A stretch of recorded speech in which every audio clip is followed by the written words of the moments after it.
都是现场同事，能够针对一些时事热点新闻，能够提出一些独特的见解，使我们更多的了解这些新闻的内容。然后希望在时间充裕的话，能够介绍一些西方国家的风土人情，让我们更好的了解国外的情况。同时也希望评论节目能够办得越来越好，谢谢。Hello， 秦先生你好，我是来自广东深圳的一名钢琴老师 Vicky， 已经关注你的节目有半年之多了，感觉离世界又近了一步，希望你的节目越做越好。嗨，秦先生你好，一直以来关注你的评论节目很久了，感受颇多，受益匪浅。祝您的节目越做越好，事业蒸蒸日上。就是我这张大脸太不上镜了，早就想发视频，有点不好意思。秦先生你好，我是一名在英国的中国留学生，学习的是经济学专业。这几年的求学之路异常的艰辛，但是自从收看您的节目以来，给了我许多的鼓励和启发。希望借此机会祝您的节目越办越好，万事如意。大家好，我叫车如静，我来自韩国的釜山。我非常喜欢秦老师的节目，希望秦老师的节目越办越好，谢谢。郭文贵 Miles 郭，2017华语世界头号网红，中国政府话语体系中的谐星富豪，西方自由世界社交媒体上的新晋男神。郭文贵到底是一个十恶不赦的大坏蛋，还是一个有勇有谋的盖世英雄？秦伟平独家专访郭文贵，正在直播。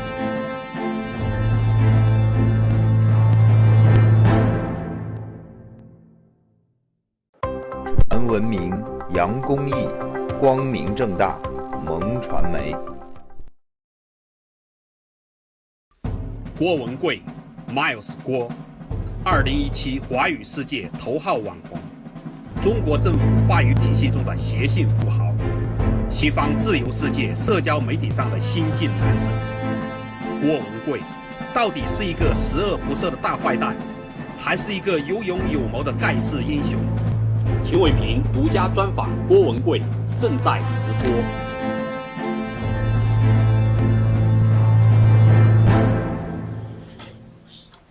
各位观众朋友们，大家好，我是秦伟平，欢迎收看本次秦伟平专访郭文贵特别节目。首先，我要感谢郭文贵先生在全球众多媒体之中选择评论，然后做这次专访，非常非常感谢，这是我们评论第2季的开端。另外呢，我也借此机会要感谢我的合作伙伴 ACM 萌传媒，在过去1年对我们提供了一个技术支持，特别是他们承受了相当大的压力。那最后最要感谢的是海内外所有关心评论，还有我个人的师友们，还有观众朋友们，大家非常感谢大家，谢谢谢谢。我们知道，郭文贵先生他是中国最著名的一个商人之一，然后呢，也是2017年头号网红。然后，他参加今天专访，他会给我们讲那些内容呢。我们就说，爆料爆别人的料容易，爆自己的料比较难。所以，我想今天郭文贵先生可能给我们看到一个不一样的，或者说更真实的自己。下面请导播将郭文贵先生的画面切进来，谢谢。郭先生，早上好。伟平先生，早上好！所有的推友们、网友们，大家好，早上好！怎么样？今天美国纽约的天气好吗？你的心情怎么样？非常非常好。虽然昨天晚上没有睡好觉，因为也是一直通电话，但是这个看到这个太阳从东边升起，然后今天又是个5·4这样的日子，心情特别特别的好。今天又要上这样您的节目，同时呢，又和很多推友在这块这个交流。非常的高兴，谢谢大家，谢谢秦先生。非常好，我看您的气色也不错，然后你的状态也是越来越好。我相信最近可能您的事业还有你的遭遇的事情，也可能会有越来越好的一个转机。是这样我们这次专访您的那个消息传出来之后，我们得到了全球真的是非常非常多的那个观众朋友的注意，我们收到了大概1000多封来信，然后对你有很多很多问题想问。我们经过我们的一个后台的一个整理筛选，我们大概精选了有10个左右的一个问题，代表性最多的问题，可以今天和你做一些交流互动。很多人说，哎呀，秦伟平专访郭文贵，这2个都是麦霸，拿着那个对着麦，一个人讲2个小时都没有问题，那2个小时怎么够呢？我在想，所以我今天跟我们的观众朋友们承诺，今天主角绝对是您，然后我主要是提问者的角色，跟你做一些互动。谢谢大家，谢谢大家。我们首先讲第一个问题，第一个问题其实是关注人非常非常多的，是您的第一桶金的问题。这个是比较敏感同时呢，我们知道您在自媒体也提出来，您现在个人资产在中国境内呢是有1200亿人民币，然后你在海外也管理着280亿美金的一个资产，在这里您方便给我们的观众朋友们讲一下您真实的一个资产情况吗？另外重点分享一下您的第一桶金吗？因为很多年轻人想知道第一桶金，非常非常重要，非常感谢。谢谢伟平。谢谢秦先生，您的问题非常好。你的问题呢，也是很多这个朋友们关注的问题啊。我每天都能收到很多这样的问题，我很惊讶，你只收到了网友们的1000多个问题，那还没我这多呢。我这收了大概最起码的有几万个这样的详细问题啊。这个说明这个秦伟平先生，您还要增加您的影响力，让更多的人来去关注您的节目。那么首先您问的第一个问题就是说我的第一桶金呢，这个问的人太多了，而且所有和我认识的朋友，几乎是国内外吧都感兴趣的是你钱怎么来的，你的第一桶金是什么？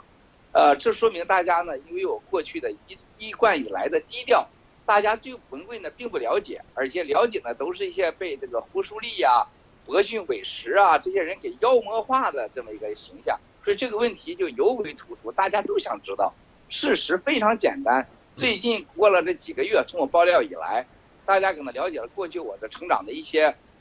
重大事件的时间，我想大家是明白的。大家知道我是真正的走向社会是1983年，按照我现在的年龄，按照我现在的护照真实的出生日啊，是应该是13岁就走向社会了。那么13岁到了这个83年到这个85年是大概2年的时间，这个时间是我在社会上那时候叫投机倒把啊，做生意这个倒卖电子表、倒卖牛仔裤从深圳小沙滩往北方，包括在国内倒卖摩托车，还搞汽车出租，就买了吉普车帮人家结婚什么的。这是一段时间。85年我就跟我现在的太太，我的唯一的太太，32年婚姻的太太就私奔了。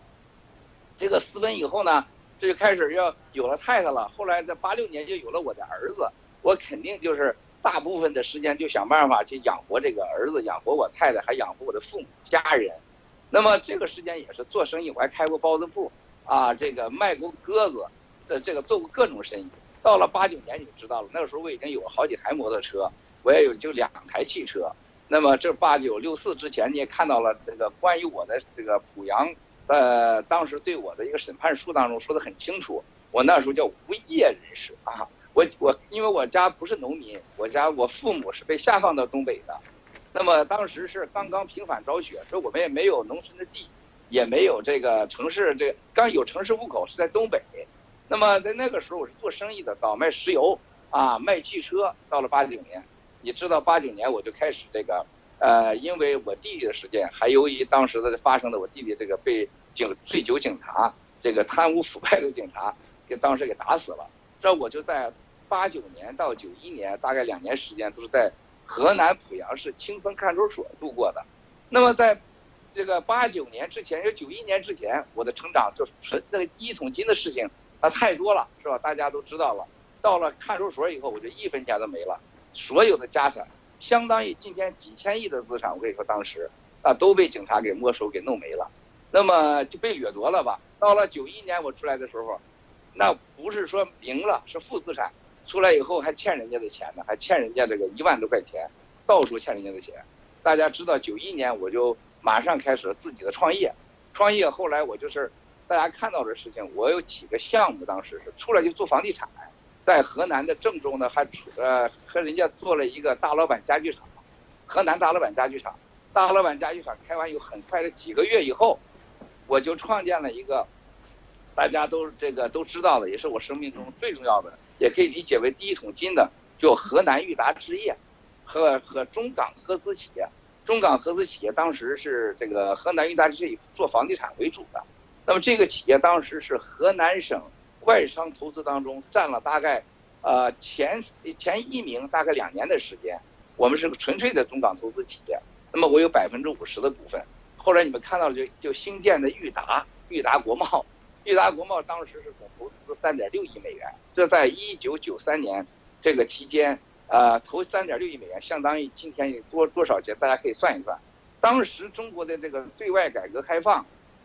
这个招商引资，我们这是个具有成功的企业，而且是一个非常好的一个模范的企业。那么同时也给河南中原这样的比较落后、人口众多的地方带来了一个国际化、真正的国际化的企业，而且是一个实实在在的合资企业。那么河南裕达呢，这个是一个5星级饭店，到今天为止，这个酒店也是在世界上是一流的，不要说在中国了，它的建筑那肯定是中国载入史册的建筑。而且更重要的事情，因为我跟河南并没有任何渊源，我是因为佛教徒和对这个各其他在看守所认识的一个朋友把我引荐到郑州的，所以我第一个也是我人生最重要的，也就是说第一桶金最关键的一个项目，就河南裕达国贸叫中原佛手。所以你看那建筑是一个佛手的感觉，这个建筑是代表了我人生最重要的基点，从精神上、从宗教上、从文化上、从这个我走进建筑的世界上，从走上这个我经济的这个房地产开发这个领域上，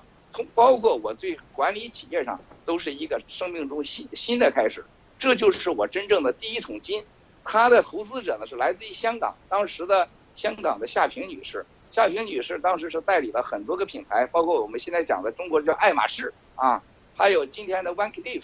啊，这是法国第一大珠宝品牌。还有当时的爱联公司是亚洲应该最成功的这个古董这个销售商。同时大家知道了很多品牌，几十个品牌，包括这个巴库拉水晶，那么都是夏萍女士的投资，非常成功。同时呢，来自日本的一个最大的家族叫做振兴株式会社。振兴株式会社呢，就是咱们中国第一个高尔夫北京国际高尔夫的老板创始人大西进先生。同时也有一些资金来自于香港其他的这个家族，还有美欧。所以当时我们这个裕达国贸的投资者呢，真正的是个国际性的。当然了，因为这个呢，夏萍女士把我带入了国际上新的领域，对我的着装、品味、生活、饮食、国际化，了解欧洲和美国，了解日本和国际上的接轨，这是一个关键的关键。他的认识我的原因是一个他的表弟贺林乐先生，当时是我们电子工业部的时候一个质量处处长。就中国的很多像创维电视像这个青岛海尔这些老板这些人都是在那个时代他带到日本去学习手下，培养出来中国的电子领域的一个个的成功的人士。他叫贺林乐，他的妻子和他跟我很早认识，1991年我们开始合作，然后呢他把我介绍给他的表姐，就香港夏萍女士。这是我人生最关键的这个一次跨越吧，一次成功。那么我的第一桶金是来自于他们这些国际性的超级企业的组合，同时把我带入了国际上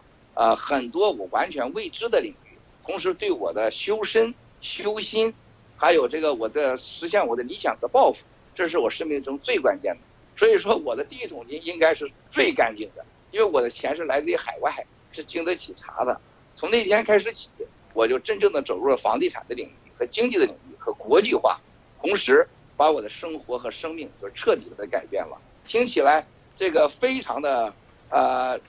浪漫也非常的有意义，但我认为这确确实实是上天给我最好的礼物，这是我生命的改变。谢谢伟平先生，希望我这个问题，希望我的回答能让你满意。非常感谢您给我们讲述你第一桶的故事，也解决了大家网友们心中的困惑。您夏萍女士应该是你生命中第一个，或者说也是最重要的一个贵人。那我给你呢是贺林乐先生。贺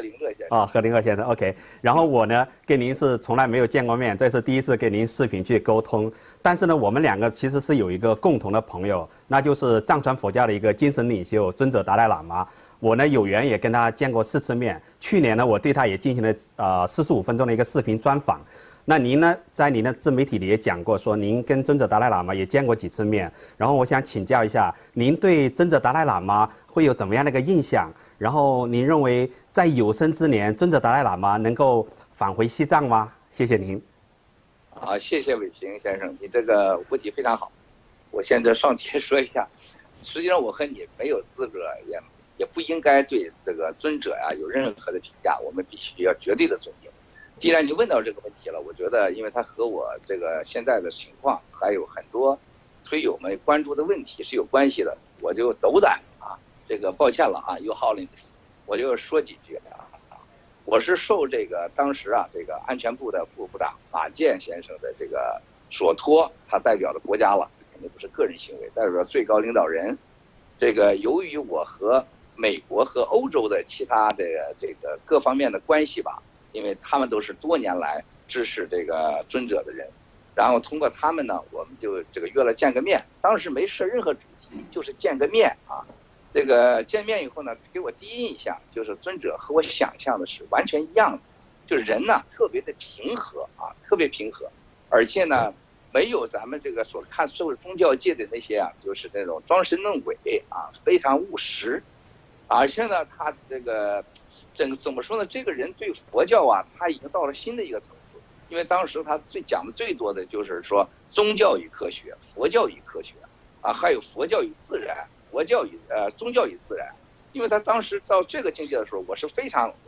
看到的，愿意看到听这个东西的，而且讲的很有意思。事实上讲的很清楚的，到了这一步的时候，也是我一直和宗教界人士交流的，就是当下啊，就是现实中的物理生活、物理境界，就是我们的人体触皮囊和每天面对的吃喝拉撒睡、生死啊、病老，那么和我们是未来的来世。啊，就是精神境界，就是说我们未知的境界。事实上，宗教就是给了你一个未知境界的一个标准。那么，整个的这个我们现在的社会当中就是个物理世界。那么有为的世界，有为的世界和未来的世界是不矛盾的。宗教是解决了有为世界的问题，同时呢，也给了你这个现实世界很多你不知道的问题或者你想知道的答案的一个标准，一个答复。我更理解为它是一个纯粹用自然的方式来解释你很多未知的问题。那么当时尊者呢，他正在非常热心的在讲这些事情，所以说我觉得他是很了不起的，他已经把宗教和佛教，他已经和现在的社会已经彻底的结合了。所以我第一次见他的时候，我说你千万别给我摸顶啊，给我这个哈达呀什么，我说你别跟我说这个，你先回答我你有没有超自然力。如果你要有超自然力的话，我起来我就走了。因为你要有超自然力几十年了，那你就直接你就飞回西藏不就完了吗？那你或者你有影响你回西藏的，你发力不就把它给灭了吗？那你肯定没这个能力。包括那些自焚的人，你可以让他不自焚吗？他能听你的吗？他为你自焚，他不一定因为你他不自焚。哎，他说你说这个观点好，所以我说人家说你是这个自焚的操作者，我是不相信的，因为你没这个能力。同时我说你也没这个超自然能力，那就是说佛教是没有超自然能力的，你还照样得吃，你敢一星期不吃，1个月不吃，我说你肯定饿死。而且我说你说刀枪不入吗？我现在就扎两下子，那肯定不是。他就笑说这个人是很幽默的，那么一见如故吧，就是他对我非常欣赏，然后呢他也就马上呢就把旁边人都给推开了，让离开，我们就进行了一个真的我认为很荣幸的很真实的个对话。那么所以说我觉得他已经不是简单的一个说佛教领袖，一个达赖喇嘛，也不是简单的说他要诉求要西藏的问题，也不是简单今天被那个中国的那个极端宗教人士啊，这个朱维群啊，我这个人我简直我觉得我烦他现在比烦王毅还烦的还厉害，比这个陆康还厉害。我觉得这简直是中国的这个民族的败类的垃圾，什么都不懂，竟然骂这个人家尊者说一个披着羊皮的狼。你不要说对人家法轮功李洪志先生，你就不要这么评价。干嘛你代表着国家？你对一个人这么极端的评价，你能代表着14亿人民吗？所以我当时我很惊讶的，我觉得他很平和，他并没有对朱维群先生和对这个国内对他这种极端的个人的人身攻击，这就是佛教的力量，他真正的解决了就是这个慢啊，这个慢傲慢，而且确实是不这个给人家有任何的结冤啊，这是很了不起的。更重要的，我看到他真有爱心啊，他真有爱心，他是真的爱这个，当然爱西藏了啊，当然他也爱这个世界了，当然爱全世界人民了。他已经不是那么简单的一个土地领域或是想当个什么被人家尊封为真正的圣者的这么一个佛教宗教领袖，真的已经跨过这境界了。所以更重要的是，我看到什么呢？他和大陆之间这个巨大的这种理解的差距。大家都知道他的哥哥是在香港住的，他的哥哥后来跟他联系已经比较少了。那么包括他本人听到的、看到的所有信息，绝大多数还是国内的普通老百姓或者来自西藏来到他的崇拜的人。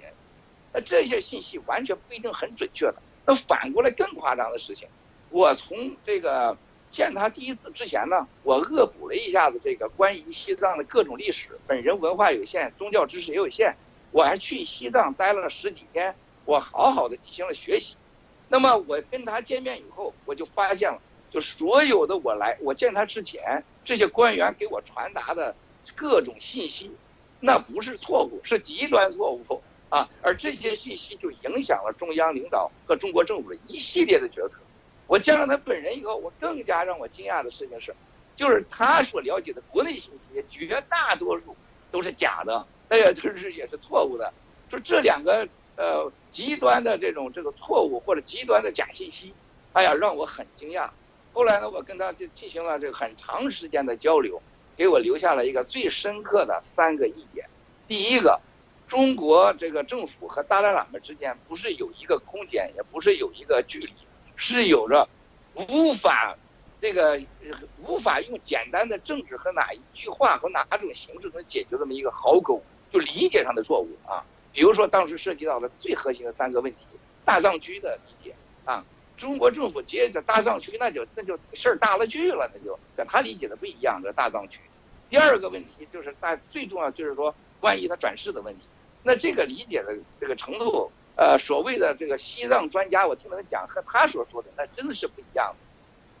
那第3个问题就他能不能回国的问题，那他的这个说法和要求和国内的想法和要求那完全也是不一样的。但是我通过咱们政府官员跟我说的话和他说的话，这个理解太难弥合了，太难了。所以说给我的感觉，这个尊者是完全有希望回去的。因为我认为最重要的历史契机呢，就是有这么3个大方面啊。第一个呢是咱们的习主席呢，他本人对宗教的理解和所有的领导人是不一样的啊。他本人内心他是很想解决这个问题的，他本人对佛教的理解受家庭的影响，那也是不一样的啊。那么第2个问题，我觉得是最重要的。中国现在这个经济发达了，成了世界第2大经济体了。可是我们今天的假食品啊，假医疗啊，然后这个环境污染、人心污染、官场腐败啊，社会道德沦丧，所有这些问题，它需要宗教。这是为什么习主席在法国这个世界联合国这个世界遗产组织这个大会上讲了，佛教将对中国下一步的改革开放和中国走向这个文化复兴啊起了关键作用，是很重要的。所以说，我觉得这个是中国现在所有的各个方面精神建设所需要。第3个，我认为非常之重要。这个尊者在世界上有着这个上亿的这样的一个信徒信众，他对中国走向世界、走向国际，是否这个国家这个政府有着胸怀，来和这个世界真正的接轨，真正的成为让人家尊重的国家，让这个世界上真正的能理解。这声音里边特别乱是怎么回事不知道。所以说这个整个这个世界怎么和理解中国，怎么来看中国，我认为这到了一个中国的像习主席这样的政治家应该做出一个有智慧的伟大的政治决定的时候，而且对中国的国家利益、民主利益和未来是非常非常关键。说基于上的3个原因，我认为这是历史上最好的时候，也是最佳的时间，也是我认为是一切都走到极端以后应该回到正确的路上。同时我认为我跟他的见面，我已经传达了关于他各方面最正确的信息。因为很多的事情我今天不是谈这个节目，以后我慢慢说。所以呢，我认为他是完全有希望会回到这个中国的，而且不但回去还不会有政治上的麻烦，而且会给中国带来祥和，带来这个人心上的污染，会尽快的人心的污染上的解决方案，同时会让中国在世界上获得更多的尊重。这是我的看法。谢谢伟平。非常感谢郭先生跟我们分享您跟尊者达赖喇嘛的接触的经历，然后还有一些印象，特别提到说，尊者达赖喇嘛的智慧可能在未来，包括中国人甚至全世界可能会有更多的积极的贡献。我们就像您刚才分享了2个问题，一个方面，您又是一个成功的一个商人，对社会肯定也做了很多贡献。另外，你又受国安部的委派，然后去跟尊者达赖喇嘛有过积极的接触。我觉得有时候在想啊，您是怎样的一个传奇的人生？加上您在自媒体也讲，您曾为国家立过3次1等功。那我们其实普通网友觉得说，国家级的3次1等功是什么概念？真的是在和平年代是难以想象的。所以借这次一个专访的机会，我在想，您可以跟我们分享一下，讲一下您这3次1等功的经历吗？我相信大家都会特别好奇。如果涉及到国家机密的部分，你可以简单介绍一下。谢谢您，非常感谢。谢谢伟平先生，谢谢。这个大家也是很多人都关注这个问题。这个昨天呢，我和这个纽时的朋友呢，这个见面的时候呢，他们也是一再的问我这个问题，他们也非常的感兴趣啊。之所以我敢说出这个事情，所以说我特别的我完全不避讳或不忌讳谈我和安全部的关系，包括我的国家1等功，它不是说情绪化的一个发泄，或者是拿来炫耀的，因为我就是阳光的嘛，这是阳光的，并不是像那些什么希诺伯逊说我什么间谍特务，我早被西方给抓起来了，而且这西方的哪个人不盯着我呀？我相信每秒钟，过去的10-20年，西方的各种情报机构、国家安全机构都盯着我呢。这是肯定的，这点常识应该有的。当然，我就是作为一个善良的使者，就像我当初所给这个在自媒体上多次讲的，我给当时安全部马部长，还有这个耿部长，还有中央领导，我一再要求，我说我不加入党员，我不加入这个任何的组织和社团，同时呢，我不要你们任何一分钱，我不要任何名誉，我真心的我就想尽我的能力做一个爱国的这个青年。同时呢，你们监控我，或者说你们让我这个作为我的一个挂靠，让我们挂靠的关系，我明白为了维护国家利益，我这人应该被你们控制然后呢为国家效力，我也愿意，但是我不沾利不沾名，不要权力。这个呢，从这个角度来说呢，我更加自然了。所以我跟西方的这些我这很多的领袖们吧，这个多个领袖都是好朋友，包括也是我的顾问，所以交往起来大家都是很轻松，因为我都告诉大家我是什么身份，我要跟你为什么问这个事情。这种坦诚和真诚这恰恰是我们国内现在这个社会环境最需要的。因为你真正就像我每次面对媒体的时候，很多人说我说你口才好，我说真不是我口才好，不是我谦虚，你就是说实话，他口才就一定好，你也别在我怎么评价，你就一定会得到别人信任。那我通过这种方式呢，我这个深受其益吧，在西方的交往当中，他们就很相信我。那么我也有些领导呢，就是说，文贵有时候你去跟他们去看看，他们这方面有没有什么这样的想法，有没有这种可能？这样的话呢，就避开了这个外交部这种官僚的系统、这种官僚的风气带来的低效率。还有一个，他也避开了政治上这个应有的原则，我可以个人承担风险，为国家提前呢跟一些朋友进行沟通。那么3个1等功呢，就是在这种环境下这个发生的一个。我说个最近的吧因为这3个说起来的时间太长了，今天你5个小时也不够。这个当时大家跟你第一个问题，跟伟平先生你第一个问题是有关系的，就是当时达赖喇嘛曾经访问过这个伦敦，因为这个问题当时是驻英大使、副英大使在那儿，后来中国就中断了和中英之间的2国的外交关系这个使2国实际上经济上、各国的政治上的文化的合作遭受了重大的这个损失。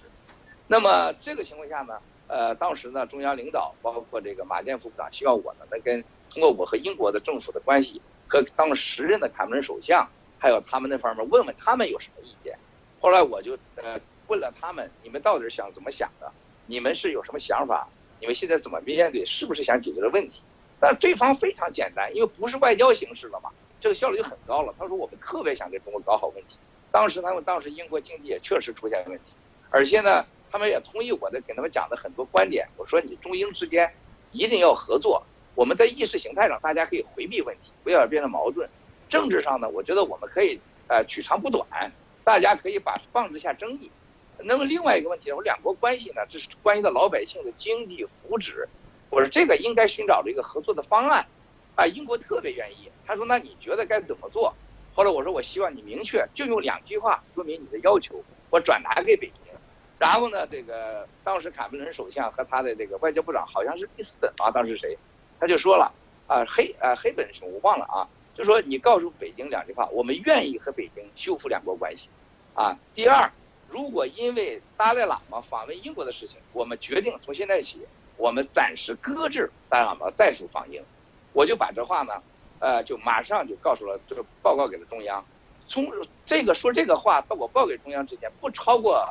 6个小时啊。然后呢，这个中央上听到的消息很好，就说马上让我把事情写个报告给报上去。后来这个英国的我一个特别好的这个前领导人一起见了这个马建副部长，又把情况说了一下子。马建副部长当时谈完以后不到40分钟就离开了，就给中央领导报告去了。然后呢，回复的信息很简单，说让英国外交部外交部长直接给外交部长中国外交部长打个电话就可以了。当时这个说完的话呢，大概几个小时吧，英国外交部长就给中国外交部长打个电话，说我们愿意跟你修复关系。这个然后呢，达赖喇嘛这个访英的事情可以暂时搁置。然后中国政府这个外交部长就回复说好，那我们现在就正式商谈恢复中英关系。2013年就成功的推行了卡梅伦首相再次访问中国，大家看到了这个，这对2国的经济、政治、文化的合作，还有一些上学的孩子和2国之间对世界的各方面的贡献，都是一个很好的样本。因为我们开启了一个民间的最高效的沟通，避免了官僚，避免了个人私利，而影响了2国之间的关系。同时也将达赖喇嘛这个访问英国的事情呢，也没有说这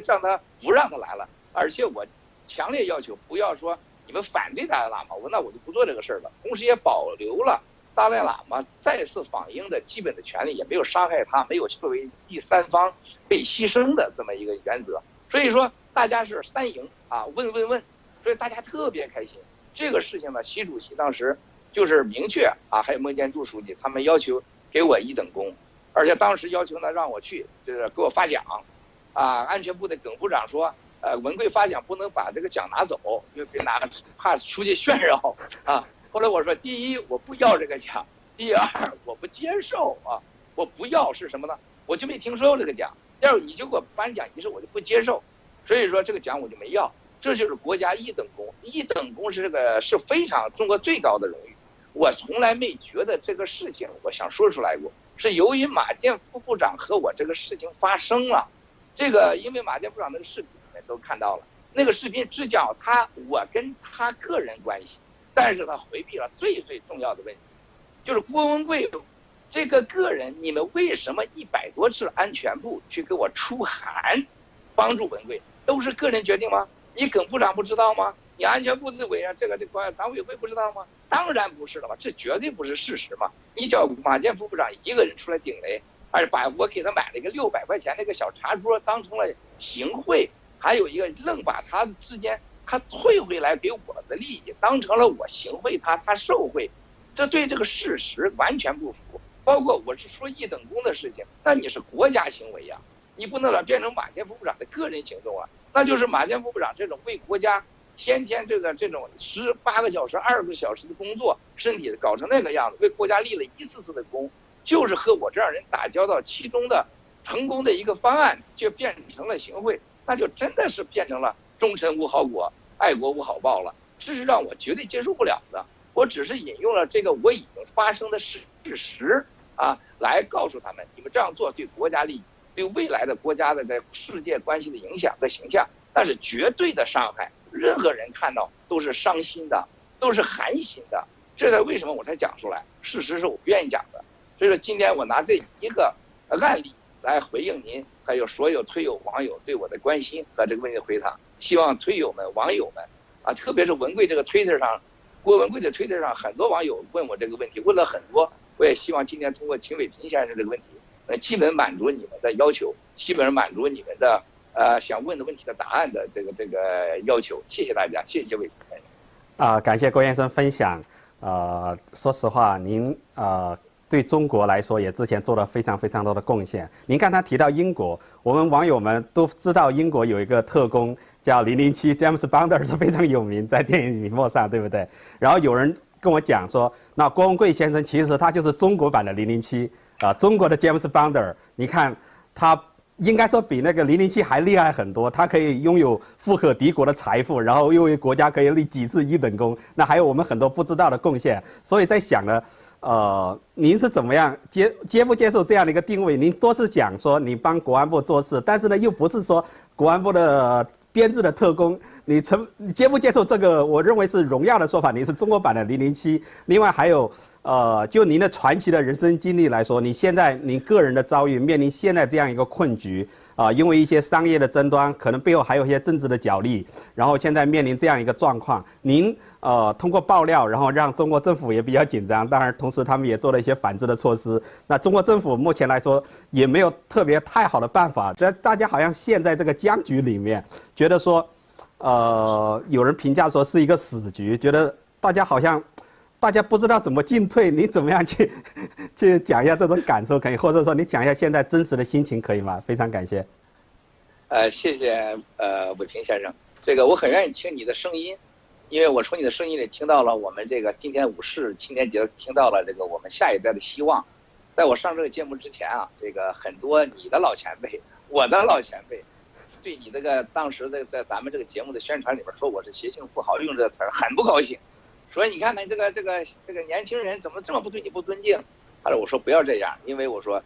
我们一定要尊敬年轻人，我们一定要知道年轻人是我们的未来，是我们的希望。就像当时这个很多我的老前辈啊，是刚才我说的夏萍女士都快她96、7了，贺林乐女士贺林乐先生也80几了，我们的大西进先生也快90到100了都快，就都是这些老同志提拔了我，才有了我今天。那么回答你刚才的问题的时候，我又为什么要说这个呢？就是说007啊，它是一个神话，不太现实。那么同时呢，它也有很现实的一面啊，因为它跟时代、跟这个社会，它都是息息相关的。国家利益啊，大家的这个对这个国家的机器、国家的情报机构都有了好奇心，而这么造出这么人物。事实上呢，你说我是不是中国007呢？它是有这么几个问题，没有一个人是一样的啊，一花一世界。每一个人都是一个世界，没有相同的世界啊。那么007的很多这个他的方面我是不如他的。你比如说他的这个对女性啊，人家的性能力，那不已经看到那个我的强奸全部视频，我不行嘛，是吧？这方面比不了人家。那么另外一方面，他是很多方面事实上他是不如我的，他没我有钱吧，这是肯定的。第二个，他的家庭这是很失败的吧，但是我的家庭是很成功的。那么另外一个。他没有那么多企业，我的企业是很成功的。再一个，他也没有那么多朋友，我有很多这种朋友，国家级的朋友很多。另外各方面给国家的贡献，他那个杀杀砍砍的，因为在镜头中看的就被放大化了，在生活中这都是很低级的人物。凡是国家这个用这个搞情报、偷情报，还有这个暗杀，这都不是文明国家，这都不是一个真正的力量。力量是一个国家的软实力和一个国家叫人家获得的尊重，经济上的发展，老百姓的开心啊、欢乐和健康，那么这是最重要的。所以我每次我都这个和我朋友聊天的时候，他们都西方人总爱问我，你认为生命中什么最重要？我说最重要的事情啊，就是说第一，你必须得安全。我说你不管你多成功，你多帅，你多有本事，多有钱，把你抓到监狱去了，一切都结束了。是不是？所以说我为什么要推动依法治国呢？就是安全。007这个角色就是给所有的人战士，为了保护国家的安全和他们人民的安全和世界的安全，这个我是非常非常的喜欢的。所以我也喜欢007，我也是他的粉丝，所以说我也愿意去做一些007这样追求的事儿。第二个就是西方人感兴趣的说，那第二个什么最重要？我说是健康，啊，我说一个人如果说你有了安全了，你健康第二重要。你说你再有钱、再有名、再有利，你得了癌症，你一身病，然后你眼睛看不见、耳朵听不见，去想想，我说你还要什么呢？什么都不是，什么爱情，什么都没了。哎，这么有道理。我说中国现在最大的问题就是食品安全啊，食品安全成了伤害所有人健康，雾霾、环境污染，这成了是我们中国最大的问题。那么同时，我们的身心健康，现在我们这个腐败，还有这个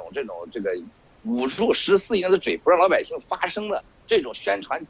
方式，那让人身心不健康啊，这是很可怕的啊。他们觉得有道理。另外一个，我说你看这个西方的世界的电影当中最有明显的就是007，他本人必须健康强壮，他不健康不强壮，怎么可能当007？这是基本基础。所以说我说我也爱锻炼爱健身，这是你起码的这个常识。第三个了，我说比较重要的啊，你这时候才是你的财富啊，你的实力。你搞政治你要有权利，你当演员你要有名声，你演出好的作品啊。你要是做生意，也应该有很多的钱，你要有实力。如果你这三样都有了，最后一条你就需要就是信仰啊。所以说007这个人物呢，就是以健康、安全、健康、实力，还有就是他的信仰。他的信仰就是国家主义、国家利益啊。所以说007这个节目呢，越做越好这个电影。但是呢，他跟生活中的郭文贵有些还是有差距的。文贵跟他比也完全有些是不同的。所以说我不接受这个我是中国007。我相信未来有一天大家知道我很多事情远远超过007，很快你会知道很多事情的啊。谢谢魏先生。感谢郭先生分享对007的评价，还有自我角色的一个定位，包括你也提到说对中国现实社会的一些观点看法。我们知道您是非常热爱健身的一个人，然后经常在 Twitter 上发布你的健身照。你给公众的一个形象在 Twitter 上，在自媒体世界是一个英俊潇洒、风流倜傥，我觉得可能是在很多粉丝的眼里，可能是远超007了。您刚才提到一个很重要的一点，就是安全。我想问一下，您自己现在感觉有安全感吗？是现在怎么样？比如说过去的3年那种安全感的感觉和现在感觉有什么不同？我们知道现在中国经济社会面临一个急剧的变革，很多精英阶层，包括政治精英呐、经济精英呐，都普遍，甚至很多普通老百姓都普遍缺乏安全感。然后资金外逃、人才外流，这是非常非常严重的问题。所以我想就安全感这一方面，你可以多谈一点你自己亲身的感受吗？非常感谢。谢谢伟平先生。您这个问题非常好，也是很多推友啊，就是郭文贵的推特上很多朋友发来的各种信息啊，这个问的问题啊，咱们这个就咱这个问题也可以谈很多很多。事实上，中国在过去的这个几年里边发生的，就我说这个以黑反弹、以警反弹、以贪反弹、以警治国啊，完全是这个让所有人啊几乎都没有安全感。这个是中国现在最大的问题。没有安全感的社会导致的结果是什么呢？第一，被捂住了嘴，大家不发声；然后呢，导致了愤怒；然后由于这个大家没有安全感，大家不再去创造财富，大家都想办法转移财富。大家之间呢，由于没有安全感，互相不信任，这就造成了一系列的社会的悲惨事件。就是当时那个28岁的母亲杀掉几个孩子，就因为几百块钱的医保被拿走了。他因为他对政府不信任了，对周围人不信任了。如果他有安全感，他有信任，他就不可能把几个孩子通通杀掉再自杀。这是怎么可能的发生的事情？无法想象的。因为大家都没有安全感，大家不仅转移了财富，大家不再去生产创造财富。更重要的事情，我们大家现在都没有意识到啊，就是国家的各种政策，就是国家安全的核心的领域，包括就是国家领土安全。我们的赖以最根本的其实就是人民军队也失去了对很多国家政府很多方面的信任。这是为什么我说盗国者呀和盗国贼妹对中国的影响是多么的深远的。因为这些没有安全感和信任的时候造成的结果就是这样子，大家都没安全感。那人民解放军大家都害怕的时候，想想郭伯雄，想想许才厚，那他们会怎么想啊？想想他们身边的家人被抓，还有想想他们的身边的家人遭受的这种司法迫害，他们都是来自于农民草根家庭，他们是无法接受的。那么这样的话，这些人民解放军一旦有一天面对外敌进来的时候，会造成什么结果？当年伊拉克这个战争说是美国人赢了，我觉得还不如说是伊拉克内部的政权导致了民心涣散，失去了所有人失去了安全感，导致了伊拉克这个军队人还没打仗呢，坐着美国直升机就走了，然后这些跑不了的士兵全被给炸掉了。这不就是一个明显的例子吗？所有伊拉克的战争所有的输掉，不是美国武器多强大，是整个人心涣散导致因为没安全感导致的结果。这个去年大家看到了金融危机，这个咱们的这个股票危机，我在7月6号，2015年7月6号，我一天呢我赔了30亿美元。大家可能最近看到了 UBS 银行，我们最近会起诉它，我就是5亿美元的一单的股票，我买了12亿啊，我总共这5亿美元，我大概7亿美元的融资在 UBS，12亿，这12亿的股票呢，我当时是卖给另外一个基金是30亿美元，但是由于这些盗国贼们在背后施压，串通一起，然后呢，通过金融这个股票危机，把我们的股票一下子给卖掉了。当时我买的是海通股票，定向增发，我一天失去了30亿美元啊！30亿美元是什么概念？有多少人跳楼啊？我看到那电脑我都傻了啊！那真的是无法想象的，这个钱赔掉30亿美元，我一个人承担，你去想想这是什么感觉？那么同时那天看到了，由于这个股票暴跌，背后的这各种政治操作、贪官的操作，还有一些人们的恐惧，失去了安全感。一星期呀，25万亿人民币呀，这是什么概念？25万亿人民币，您去想一想，事实可能比这还大。所以说，当人们没有安全感的时候，你国家的国防就会不存在。你国家的第二个国防就叫经济，经济的核心就是信心。那么这两样都是以民心、信心为基础的。那么大家就会用这个钱来投票，用钱来变成行动，然后呢就不支持国家经济发展了。你国家何谈安全呢？更重要的事情，去年从这个大概外移资金。咱们政府说是1.1万亿，但是呢，各种说法大概都超过了1.5万亿美元。1.5万亿美元是什么概念？去想，中国一年才13万亿美元的 GDP 啊，这个准不准不知道。13万亿美元一年就移走了10%啊，这是什么概念呢？这是无法想象的。所以说，现在中国老百姓吃东西不安全，看病打针吃药不安全啊。现在这个老百姓这个呼吸空气有雾霾不安全，然后和警察见了警察就像真的是老鼠见了猫，还是个坏猫啊，不安全，这行走不安全，投资不安全啊，还有这是非常非常重要的是，老百姓现在说话都不安全了，说话就可能被抓呀，因言获罪呀，文字狱呀，所以说你说这个社会这么多的这个恐惧和不安全。国家政治经济文化怎么发展的？这就是为什么我要上你节目其中一个原因。就海航事件，你从你这么一个年轻的这个年轻人，从你的国际上你了解的知识和你对财经上方面的这个了解的专业知识，你诠释了很简单的几个问题，那就是老百姓需要知道答案。就是他贷款贷了8000亿，怎么贷的？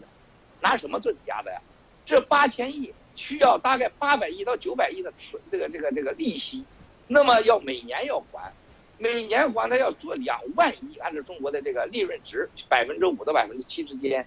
那你去想一想，他怎么可能还呢？你这个问题问得非常好。还有一个更重要的事情，中国这几年就是我们这叫做这个印钞经济啊 ，M2 就是 M2 就是 M2 就是很简单，就是印钞票嘛。这个印钞票就是对国家的经济里边，说白就人的身体里面血液里兑水嘛，兑水会造成了你暂时的繁荣红光满面，但是那是自杀行为呀。老百姓也不傻呀，你把我的所有的血液都兑上水了，我在我死之前，我尽可能让我活长一点，他尽可能就跑啊。所以说，由于咱这个经济发展的畸形，由于现在这个国内的这种以贪反贪、以黑反贪。还有以警治国的这种行为，让老百姓都看在了眼里啊，看在了眼里，大家都失去了安全感，而导致了经济资金大量外流，大量的产业现在停止不前，大量的好企业全都外逃，人才那更不要说了，像你这人才为啥不在中国发展呢？这个像这个我的光棍推特里边有太多人才了，简直太多人才了，为啥不在国内发展呢？为啥不能成功呢？所以说这些一系列的现象和结果事实啊，我没有说证据，事实都证明了我们国内现在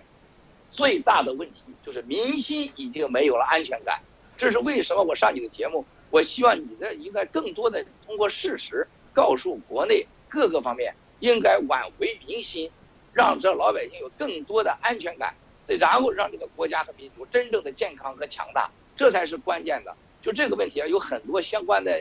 议题和标题，我觉得今天为了时间，我就不展开了说，咱们有时间可以再说。谢谢伟平先生。谢谢您分享对于安全感的一个解释，然后也讲出了可能很多公众的一个心里话，甚至各阶层的想法，你可能都有了解。那谈到安全，我们有一个很重要的是金融安全。我们知道说最近是中共中央政治局召开一个会议，专门就中国的金融安全问题做了一些重要的研究或者部署。然后前段时间大家也知道，保监会主席项军波也被抓，然后还有另外一个富豪叫肖建华也从香港带回中国接受调查。然后公众可能对整个的金融安全会有很多疑问，担心未来的走向。我在去年也出了一本书，叫《中国危机路线图》。我在想呢，中国的危机可能会从债务危机和金融危机开始爆破，那继而会引发经济危机，然后接着是经济萧条，那接下来可能会导致社会危机和政治危机，那最后有可能会导致难民危机。我自己的这个推断，我跟尊者达赖喇嘛也做了一个讨论，他认为说中国政府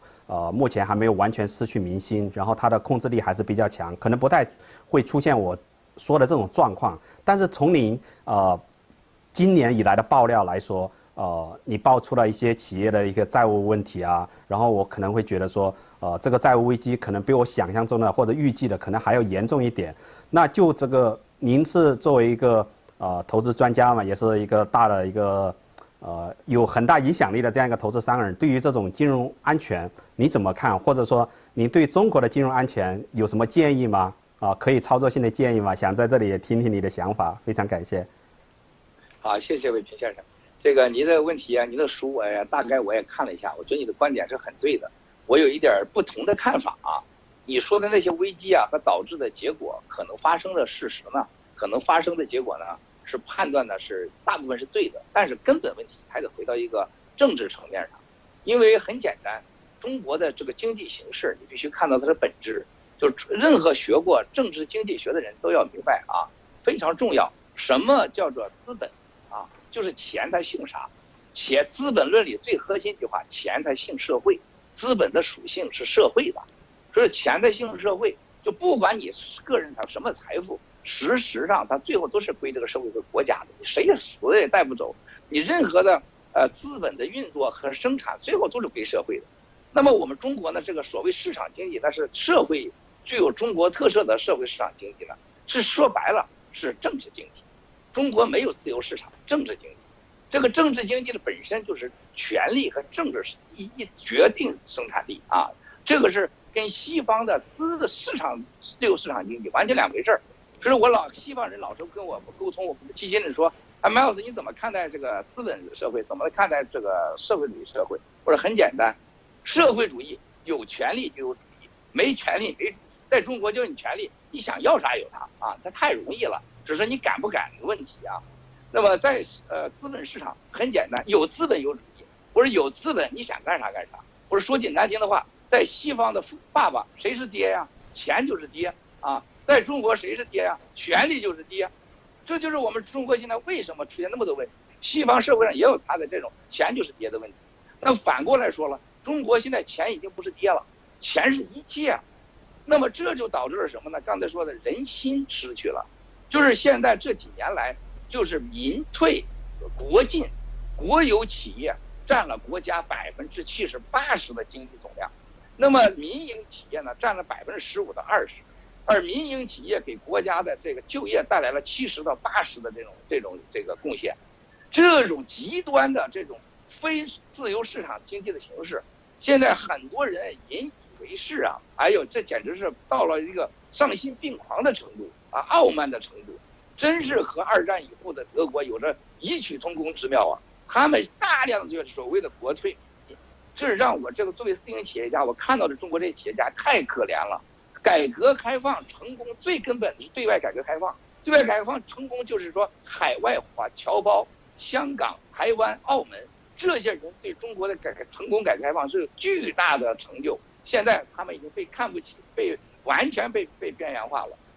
甚至给斗争化。那国内的这开放就是私营经济嘛，这私营经济现在是成了国家最大的贡献者，成了完全是过街老鼠，更不要谈安全、尊严哪个企业家身体是健康的，哪个企业家家庭是幸福的，因为哪个企业家他是有安全的、有尊严的。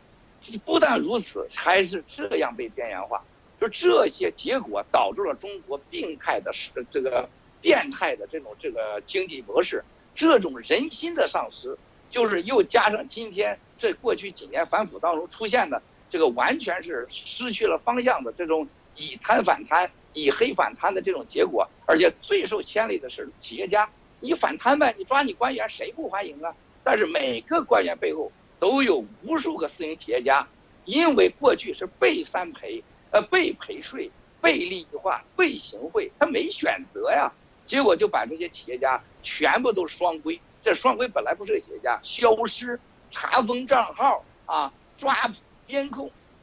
真是900万呢。我大概得到的数据是900万呢。中国你知道的企业家有几个不会牵涉在内的？又有多少人家破人亡了？这是一个核心的核心。当然，本来你就是个政治经济社会，你市场经济的分量你在改变。而且你现在要追求国际化，而且现在合约精神在中国又不存在了，那么现在大家又没有安全感，那么你说中国现在经济会走向何方呢？这就为什么上海 A 股市场怎么可能好啊？我说 A 股市场就是一个赌场，就是个骗子的市场。现在包括我们看到那个叫什么鱼啊，刘士余啊，这个出来这个当了证监会主席，天天在那块儿这个高大上的话一弄笑呵呵就来了。我觉得他这个人我是很喜欢的啊，这个我的很多朋友他的朋友，但是我看到他这些政策，看到他这些态度啊，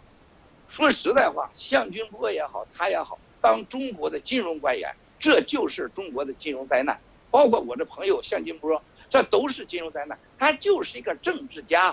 他只是一个权力的玩弄者，根本不懂什么国际上金融。包括今天人民银行的几个人我都认识。这些人都自以为是，你知道吗？所以说这个刘士余做出一系列的政策，你可以看出来，一切以自己的官杀帽、乌纱帽和前途仕途来考虑的，怎么考虑老百姓的利益呢？他出台的一件事就是管。什么叫市场经济啊？管，你把市场管到哪儿去了？老百姓的安全感和信心是关键的。所以我说，对中国的投资啊，我从来没失去信心。就在2016年的10月份到现在。我们在香港买进了大概在60亿美元的有关大陆在香港 H 股的股票，包括沪港通啊、深港通，我们一直在投资。但我所有的基金，我告诉任何人不允许到大陆直接投资，因为大陆的法律环境不能给你安全，同时大陆的很多的这个经济形势和这个报表啊，还有数据都是假的。所以说，从这些现象可以看出来，我对中国经济这个某些方面。他有信心，为什么？10几亿人口的创造力和市场能力、市场的未来的威力是巨大的，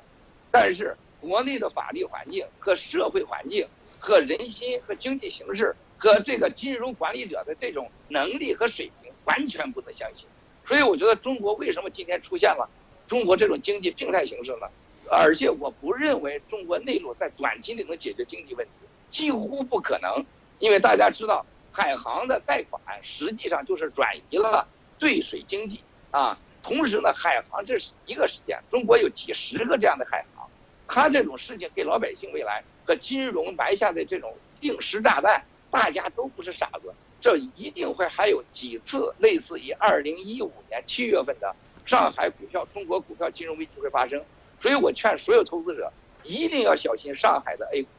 一定要小心中国金融机构将给你带来的巨大金融灾难，而且一定要想到，你的钱、你的腰包一定要看好。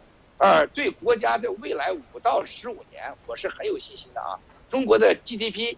5到15年超过13000，这个黄金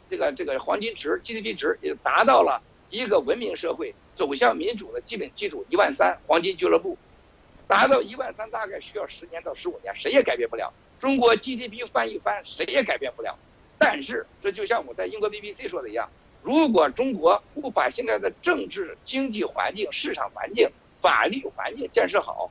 到了那一天，不是民主，也不是革命，一定是国将不国啊！那将是灾难。不是你飞机起飞了，你就说你是安全的，飞机起飞到了空中，你更不安全。等你到达这个13000的这个黄金俱乐部的时候，你可以具备了实现民主、自由，还有这个包括政治上的各方面的独立，或者三权鼎立也好，或者三权制也好，还是西方的宪政制也好，到那个时候可能你更加的危险。这就为什么我说中国的经济的所有的好与坏，完全取决于中央领导怎么看待创造一个法治的环境、开放的环境，真正的与世界结合，用自信真正的像在当时改革开放一样，给老百姓、给私营企业也空间，给私营企业多一点信心，然后把中国现在垄断的企业全部开放。你去想想，中国有什么样企业给老百姓投资？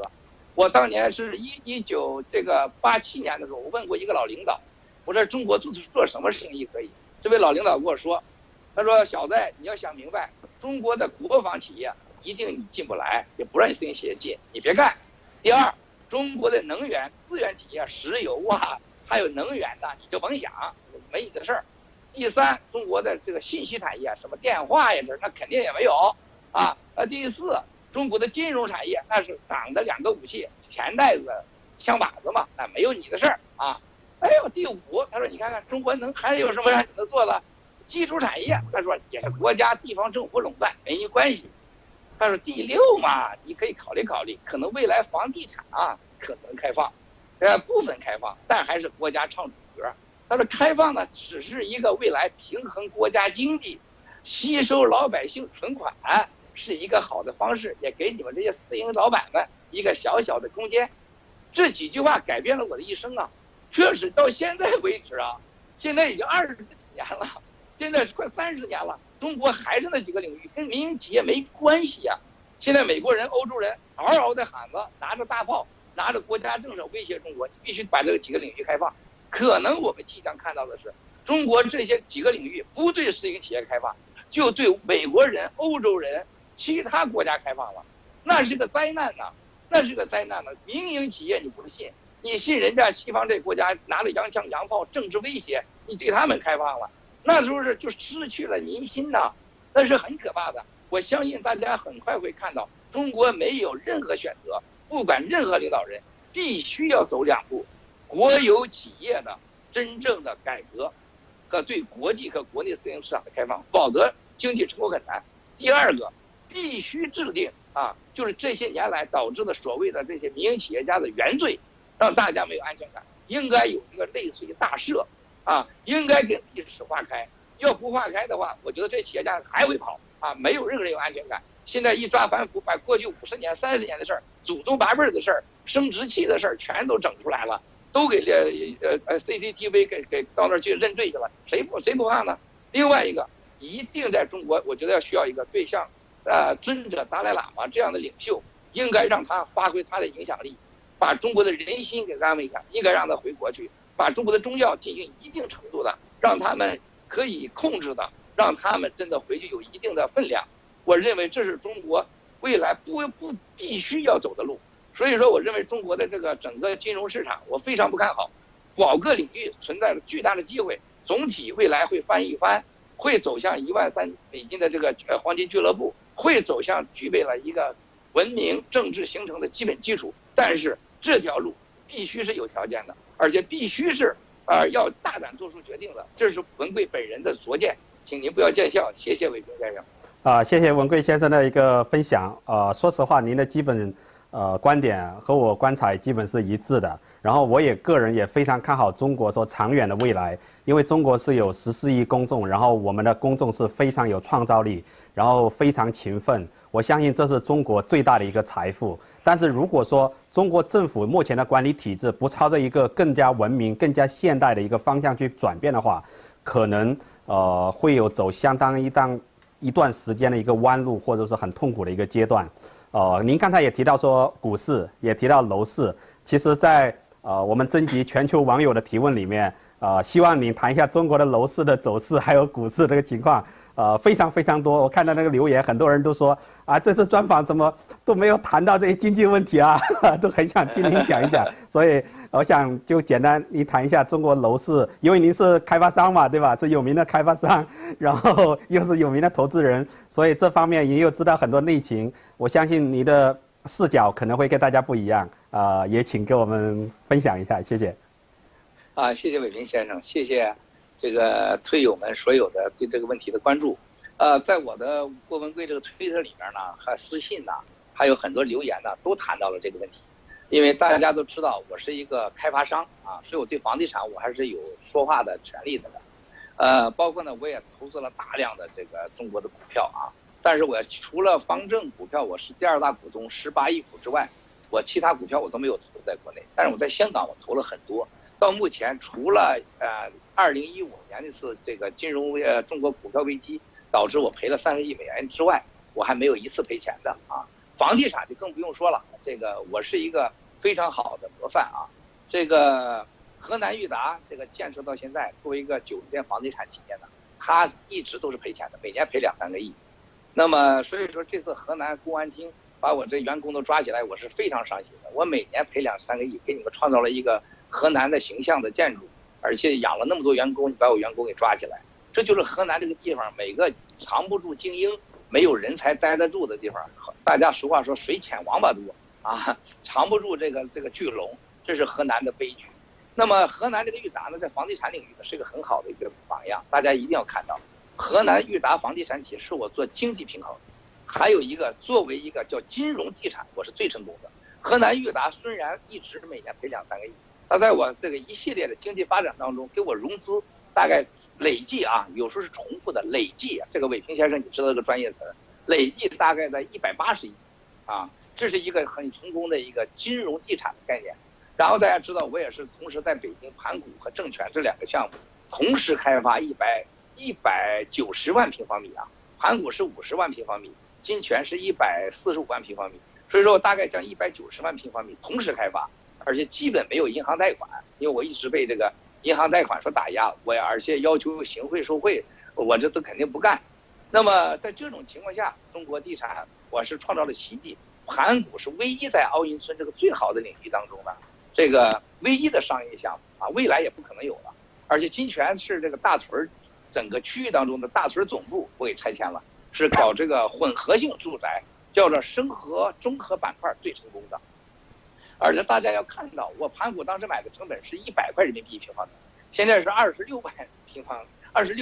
民币一平方米，这个增长值可以看见。证券我买的大概60块钱人民币一平方米，现在是6万人民币一平方米，它是绝对是挣钱的。而且我使用它呢进行了一次次的融资，它的融资额也是达到了几百个亿。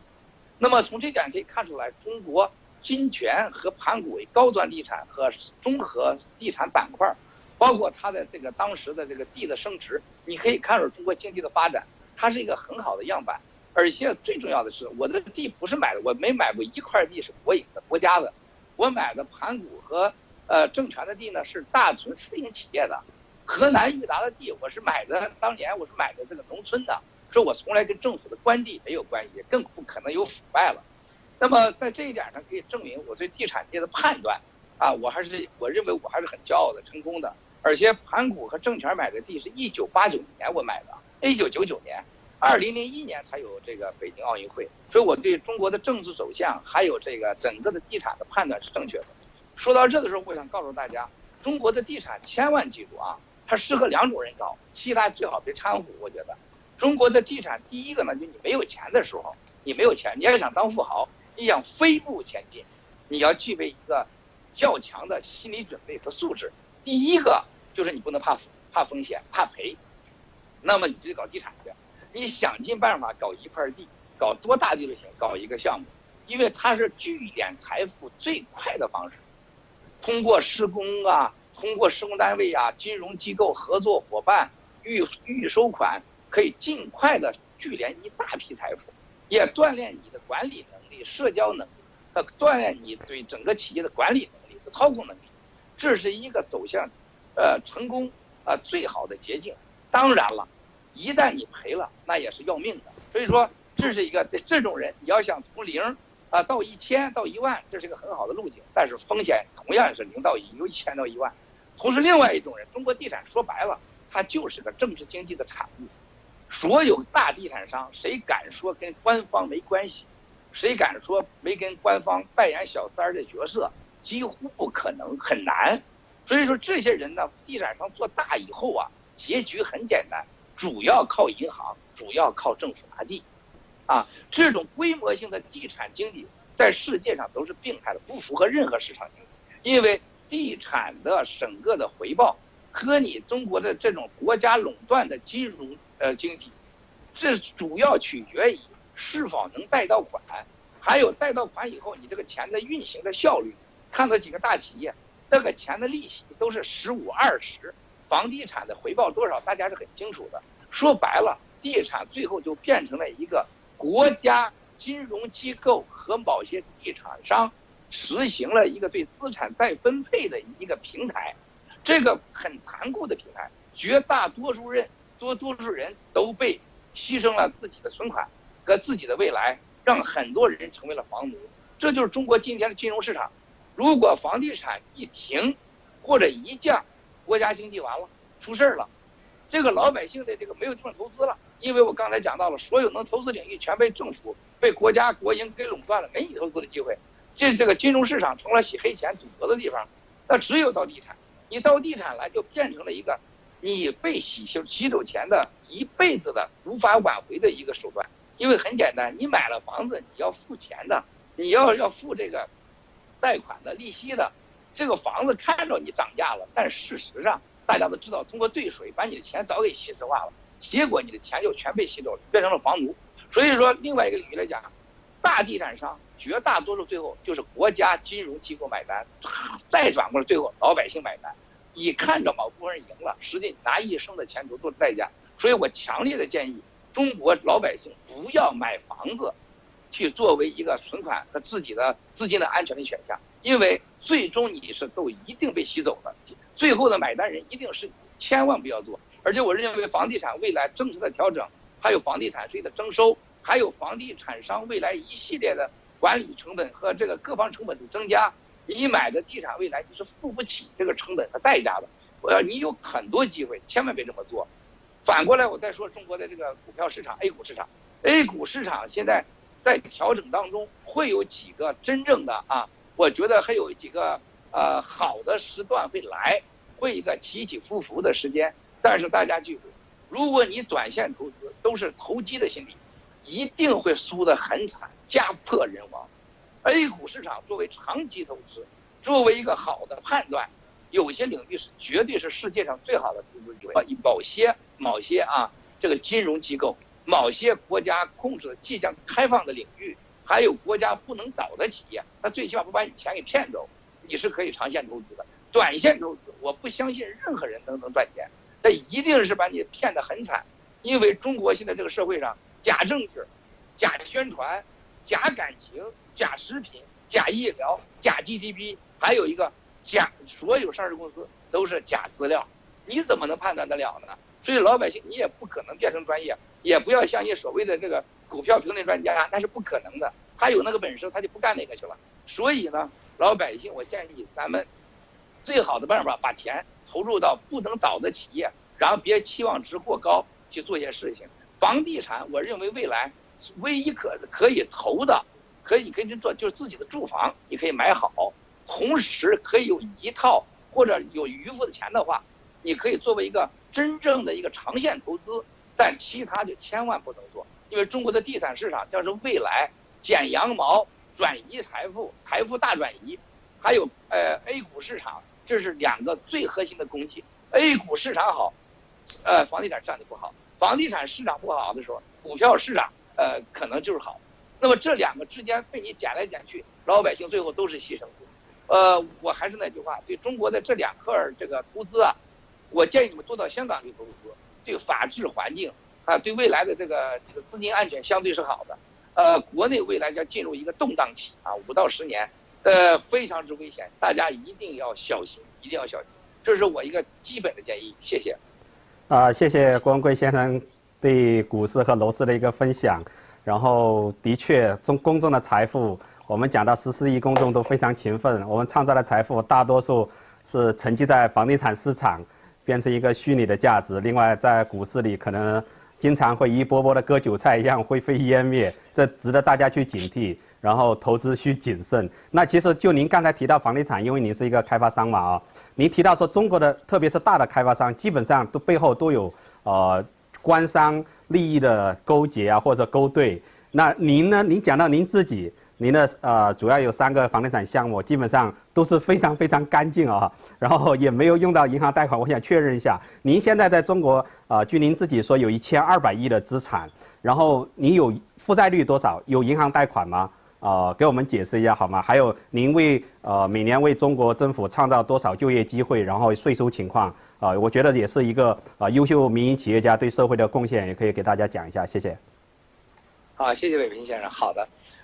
你看到的是我这3个项目，其实我在很多地产项目上都是有投资的，只是大家不知道而已啊。我们这1200亿的资产呢，是在这个2015年时候的评估，包含了方正证券的股票啊。当然，后来大家知道这个股值直接从这个17块钱跌到了6块钱，这一下子就几百个亿就没了。包括这个地产呢，某些方面增长了，但是某些方面是降低了。所以说现在政府专案组给我们评价呢是700个亿，然后呢我们当时是1200个亿，因为我当时1200个亿是被我的基金认可的，就我所有的资产这个打包已经转让给我其中一个基金了，所以说整个政府的认可和我的基金的认可，我当然选择基金的认可，这个整个的这个评估值了1200个亿。那么我整个贷款呢是140个亿，140个亿，当时2015年这个140个亿当中呢，其中就是有包含了当时的农行的一部分的贷款。那么后来在这个专案组这个事情发生以后，这大概是3年的时间吧，因为大家都知道我每天损失1200万人民币，加在一起呢，现在这个利息已经损失了大概40个亿了，所以我现在整个负债是180个亿，180个亿按照1200个亿的话呢，我的负债呢大概是13到14左右，这可能是中国我相信是最低的负债了啊。那么这个100多亿的贷款当中呢，大家很清楚，主要是当初买方正股票啊，我用这个资产融的资，当时融了是120个亿啊，包括以前投入到民族的这个资金呢，全部下去140个亿。那么现在方正的股票的18亿股加一起才100多个亿，所以我放了一个民族证券进去，当时我投了60多个亿，后来又投了80个亿的增资，还有一些利息的140个亿，总共换来了18亿股的股票，历时时间将近10年，到现在可以说是赔钱的。所以大家说，你说我跟国营企业官商勾结，大家一定不要猜，用事实说话，当然它不存在了。我买的民族证券的股票、方正的股票，都是现在变成了公募资产，这个变成了上市公司资产，都是可查的。所以说根本不存在这个官商勾结，也不存在着所谓的国有资产流失，这简直是荒谬的。大家用事实说话。那么从这点来看，我的负债率很低。那么同时呢，这个整个我的公司这个资产呢也非常的干净。这是为什么专案组呢？包括这个3年前，其中的专案组的一个朋友就说，你的资产我们想过各种处理方案，怎么都处理不了，因为你的资产太干净了，而且呢你的负债太少了。所以说，整个我这个企业情况，我说这话都已经经历了公安上万次警力，这个3年的调查。如果我涉嫌犯罪，如果我涉嫌经济不干净，或者是负债大于这个我的资产，那就不是今天的结果了。那么这一点呢，可以看到我对中国的经济和市场的判断，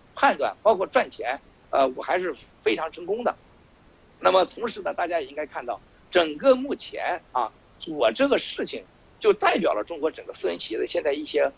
非常非常好的走向，非常好的一个样板。比如说贷款，你看到我32亿的农行贷款，他们所说的事情都是专案组拿出了一部分作为攻击我的料，而事实完全不是这样。这个农行的贷款，这个当时是说贷50个亿，后来给我贷了32个亿，我最后是连本加利付了40多个亿。付了40多亿，原因很简单，他拿了我将近200亿的资产做了抵押。大家知道，我已经把资产所有的已经注入到了我其中一个基金了，给了我1200个亿。所以说我们的基金要求呢，把钱还上啊，我不要那么高的利息的贷款。同时呢，这个基金想完全控制我这些资产嘛，这就是为什么发生了在2014年的时候，我的基金这个拿了5亿美元给上海平安银行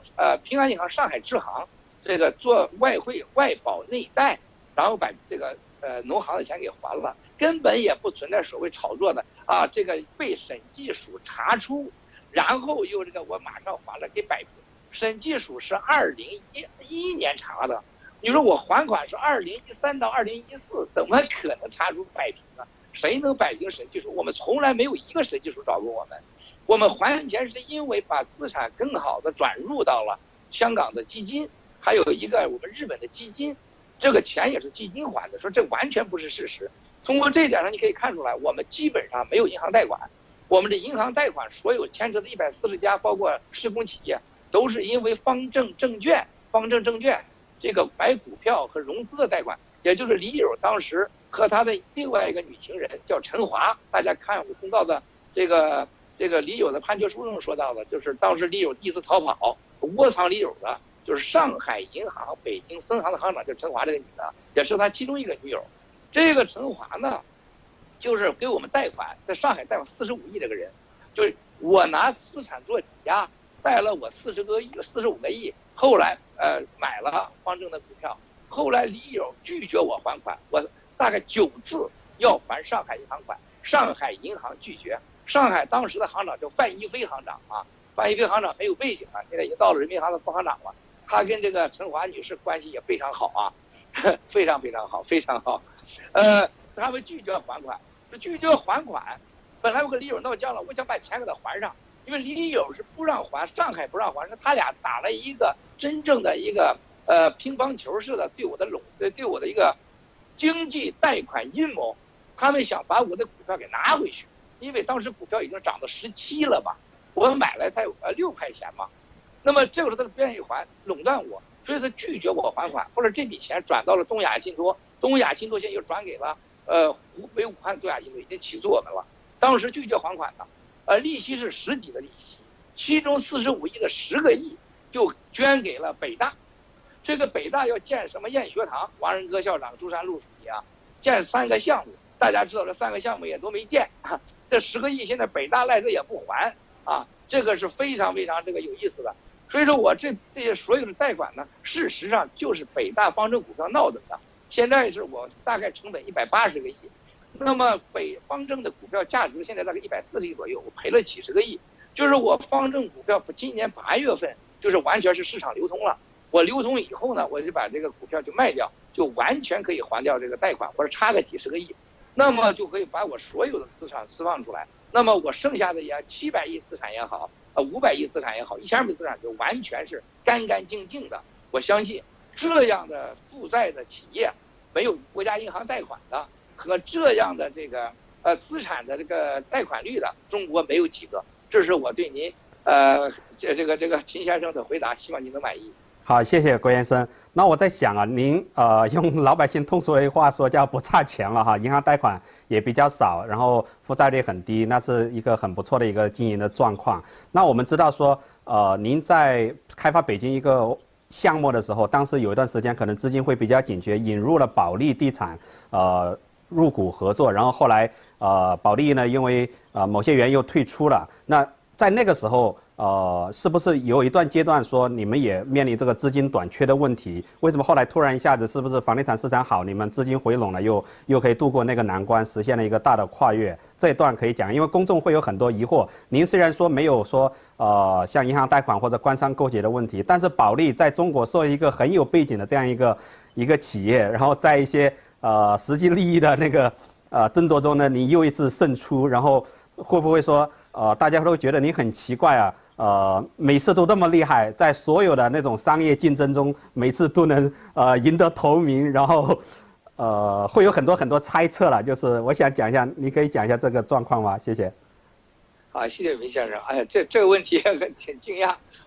还有人关注这个问题。好，我的推友这个郭文贵推特里面呢，没有多少人关注这个问题。今天我真是第一次听到您说。那好，我简单回答一下啊。事情很复杂，也很简单。从我觉得从1991年到2010年之间吧，我绝大多数的时间都是融资借钱，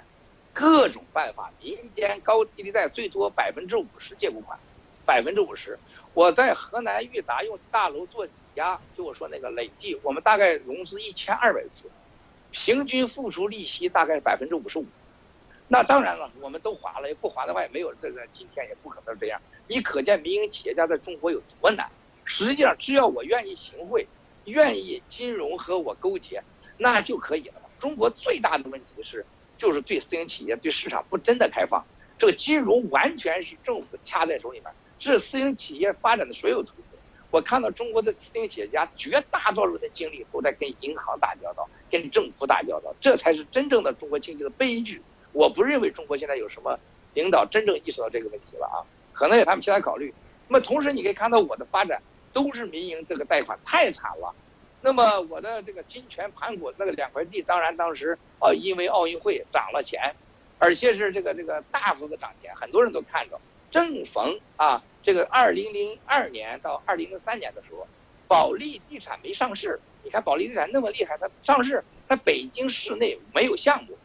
它急于要找一个项目来放进去，满足这个上市和报表的要求。这个时候，保利是最飞速发展，到处拿地，到处买项目。当时他们保利地产的叫刘平先生，我特别尊敬这个刘平先生，这是我的好兄弟，好久了，我这很想念他。刘平先生，包括这个当时的这个李滨海先生，还有宋广军女士，他们仨当时这个经营保利地产，这是我很敬重的企业，发展的非常好。他们通过了我们当时的总裁叫林强先生，林强先生还在监狱被关着呢这个因为100万块钱还在被关着呢，这个是很惨的，我也很想念他。通过林强先生找到我说他想投资证券，因为我们到处借钱，全中国没有人不知道我们到处借钱的，我们什么都押，房子押，车子押，天天押，我们借钱借了多了去了。那个因为借钱导致的官司，那真是千计我的家几次差点把我给请出去还被人陷害，这故事讲的多了去了，远远比007的精彩。这个我当时我后海的家就差一点，因为我押款被人家给假签了合同，就端着枪就把我给撵出去了。24小时内，这个我打赢了官司，然后呢把房子也留下来了。这太多故事了，我们那个时候这融资借款太惨了。那么这个时候保利要进来是他的需要，结果提的要求很高，他进来8个亿，8个亿现金投资我们金泉，我把100%的股权做抵押，然后由他来操盘，利息你可以看看27%，27%我的天哪！现在我想想我头都懵了，你知道吗？我当然也就敢把这给签了，我真觉得我这个胆子太大了。签了27%，人8个亿就来了，就人家保利操盘，就先发展第2期，这就证券是有商业、商场、酒店，还有这个住宅，先发展第2期住宅，结果很成功。结果开盘以后，大家就看卖了几10个亿，卖得非常之好。保利的操盘本事太大了，然后呢，他就应该退出了这个想退出的时候，保利就不想退出了。这个保利就开始这个跟我这点真想当股东了这种故事发生在我生活中太多了，这未来的故事讲太多了，你可以做很多集那么这个时候我就跟保利就开始这个争执起来了。在争执当中，我多次单枪赴会到广州保利总部我现在也非常想这个李滨海董事长，这个人是个大好人，是中国我认为地产界我最佩服的人还有宋广菊总裁，这是一个真正的女英雄，巾帼英雄。还有刘平先生，这个简直也是个非常好的人。中国的这个国营企业，我见过最干净的3人之一，真是我给他带2只茅台他都不要但是我每次单枪赴会，这保利就讲述他们是军人背景，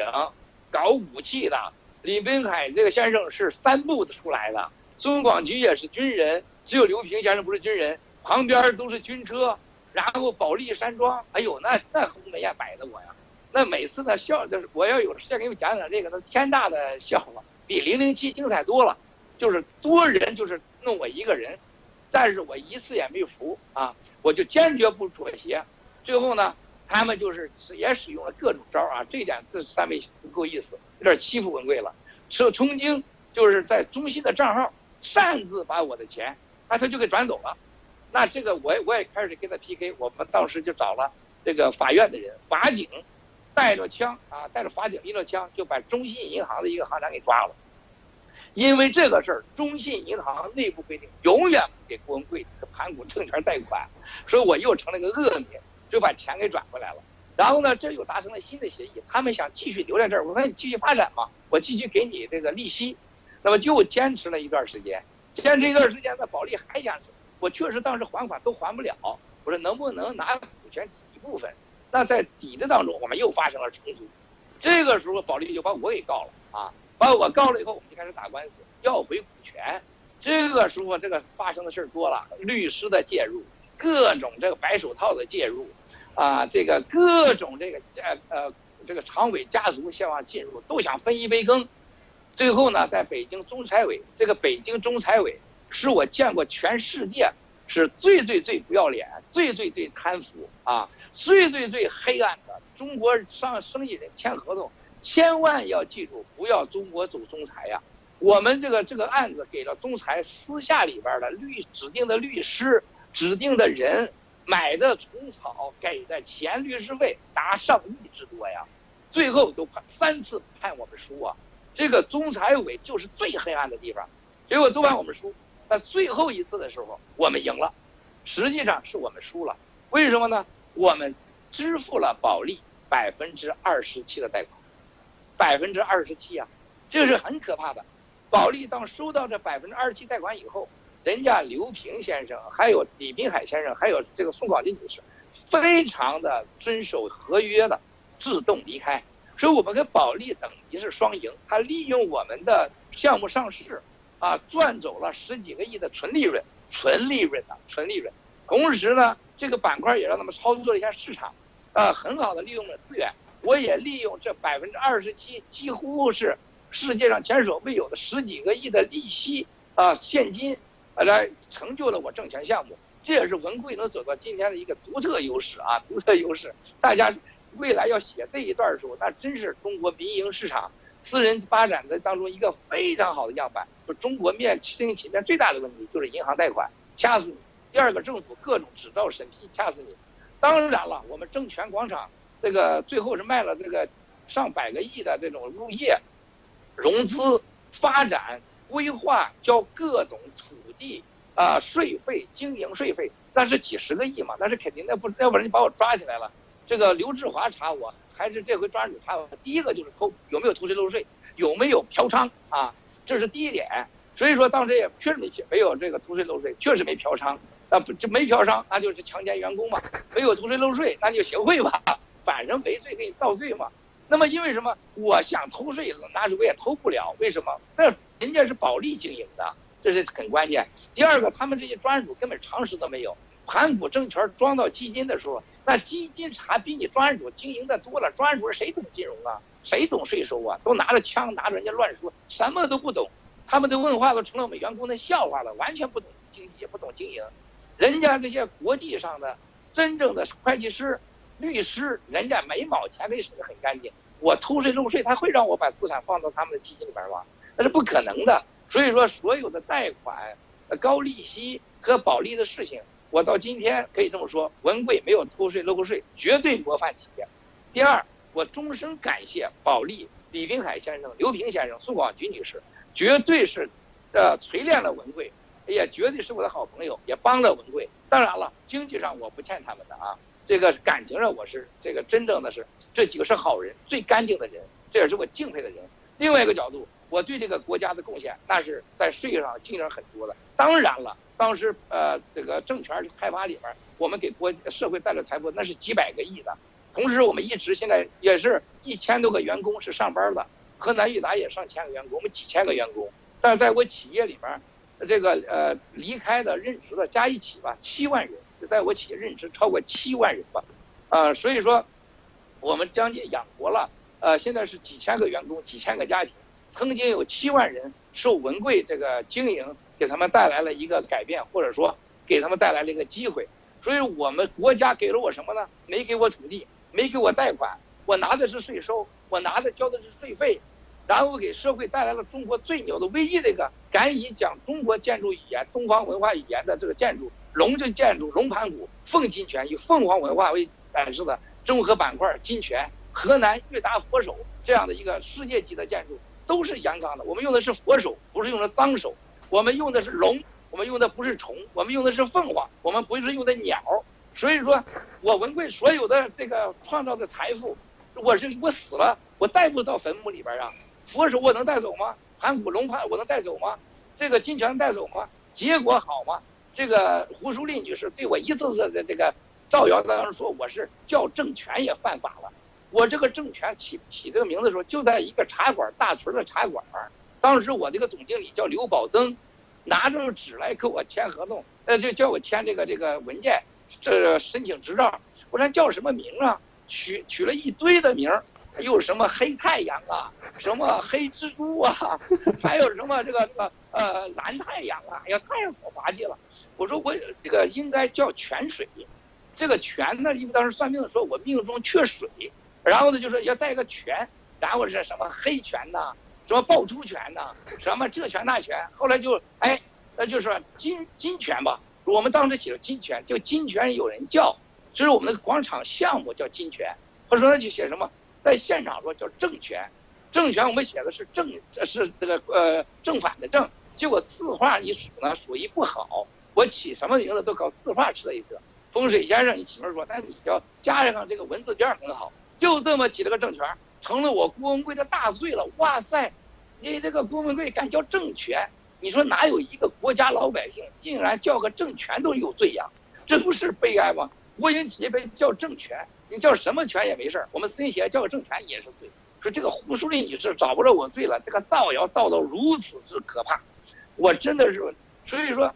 我拿了这么多税，拿那么多费，养了这么多员工，创造这么多的这个优良资产，结果我落得如此之下场。人民的眼睛是雪亮的，老天佛祖上天会给社会真相的。作恶之人不得好死啊！妄语就说假话造谣之人，那是天罪，也不得好死。如果欺骗公众，瞪眼说瞎话，也是妄语，也不得好死。所以文贵在此是说，文贵的这些事实真的是中国私营企业的一个悲剧版本。当然了，我一点儿也不感觉到这个悲剧对我是有什么痛苦，我恰恰享受其中，而恰恰这些锻炼了文贵，成就了文贵。如果没有刘世华事件，没有保利事件，没有这些缺钱事件，我一定是一个最大的行贿者，我可能也变成魔鬼了。这就是为什么我说我信佛，我信上天，上天没让我狂，没有让我也，当然了，我就不会亡。同时这些挑战是我最大的机会，也成就了今天的文贵。谢谢伟霆先生，希望这个问题能让你满意。非常感谢郭文贵先生跟我们分享自己的一个经历。您在这里很轻松的谈笑风生，讲过往的一些经历，我们听起来观众可能会觉得原来是这样，但实际上我们仔细想想，可以考虑看到说，中国民营企业家在过去30几年对中国经济做出卓越贡献，贡献非常多的税收，创造这么多的就业机会，但是所遭受的待遇，就像您今天第一次讲，你付了27%的这个融资的成本去做自己的一个项目，在这里我就插一句话，你就简单回答，因为我们时间有限哈。然后我们知道前段时间我们谈到海航有差不多6、7千，我推测它是有7000亿的贷款，然后您说可能有8000亿，我想问一下，你知道它的那个银行的贷款给的利息是怎么样吗？因为我分析正常的来说，可能关系好也是10%左右的融资成本嘛，然后有的网友说他们有关系，有可能说3%、5%，我想如果你有知道的话，告诉我一下，就1分钟就回答好了，谢谢。大概它的综合成本大概13左右吧。OK， 好，非常感谢。那跟我推测应该还是比较接近的。所以关于海航这个问题，它后面大概它的一个利息成本，大家观众朋友可以自己去算一下哈。然后我们再讲另外一个话题了，就是说您从2017年这样冲冠一怒，从最初的保命、保钱、报仇，到现在您最近的一个态度的转变，要提到说依法治国，包括您的反馈，然后专案组领导也换了，然后还是前天还是昨天您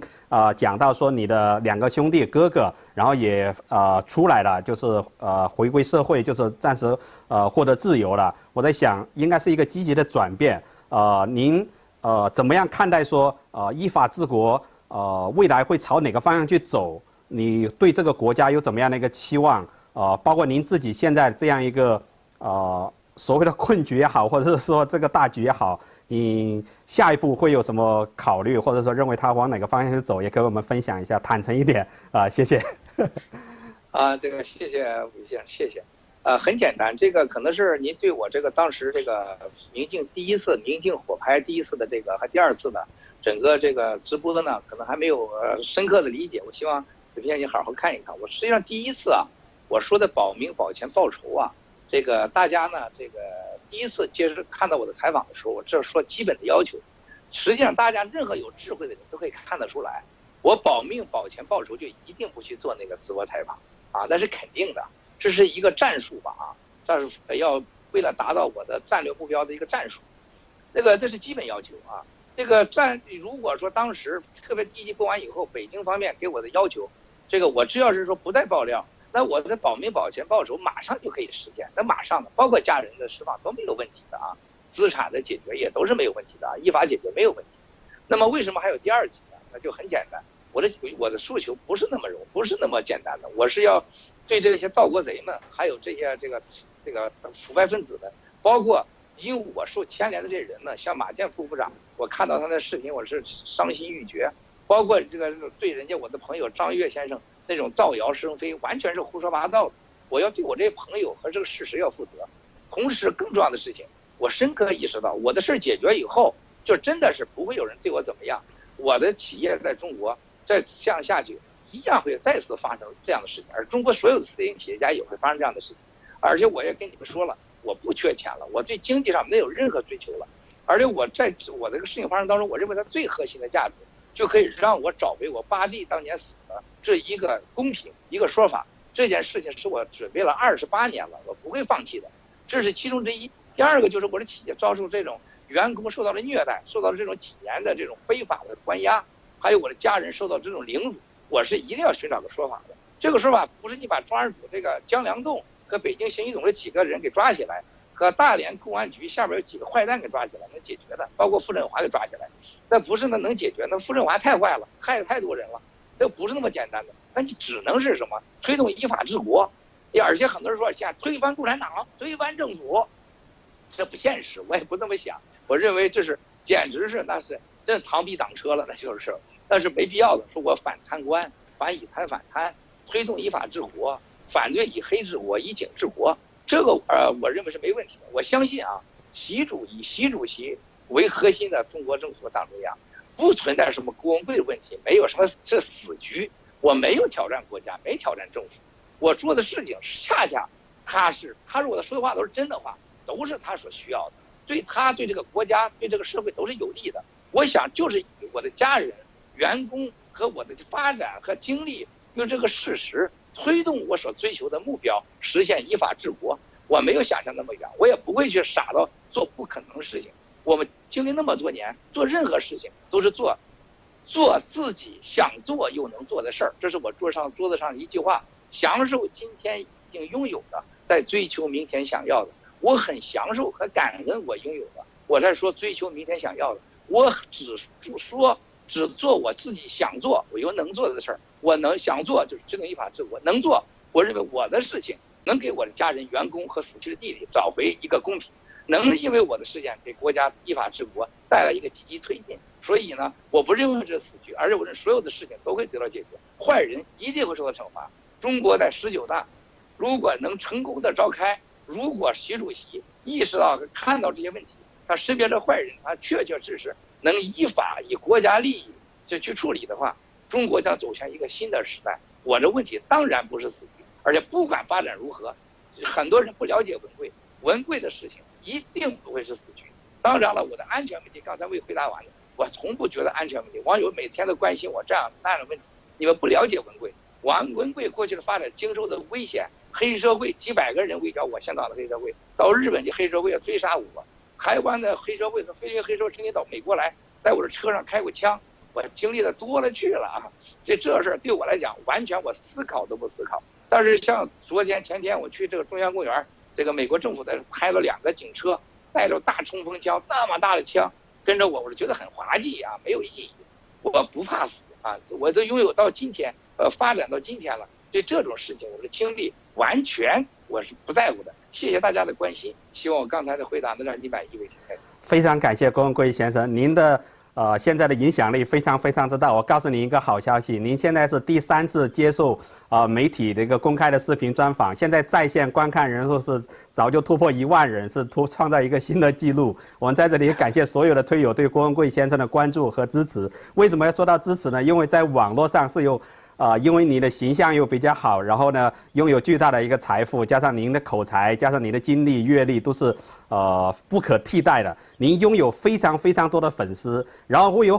相当一部分的，这部分我具体数字没法去统计哈，是5万、10万还是更多。他说，郭先生是中国的一个反腐的明星，甚至说是反腐的斗士，未来国家的希望。说推举你说你举义旗，然后去推动中国的民主转型，这样子你可以未来可以竞选中国的未来的首任的大总统。我觉得这当然对你是一种很重要的褒扬了。当然你也表过态，我在想呢，借这次机会，现在有这么多人看，包括这次，我相信你没有爆别人的料，但是爆自己的料也需要勇气。但是借这个机会吧，你跟大家讲一讲说，对你的这部分的支持者，你有什么话通过这一次给大家讲一下，谢谢。谢谢伟平先生。首先我从上推到今天。这个我从来没用过粉丝这个词儿，我特别讨厌粉丝这个词儿，我认为这是绝对对推友们的不尊重啊！谁配得叫粉丝啊？还有一个就是中国这个习主席上来以后，中国流行词儿叫习大大，我是简直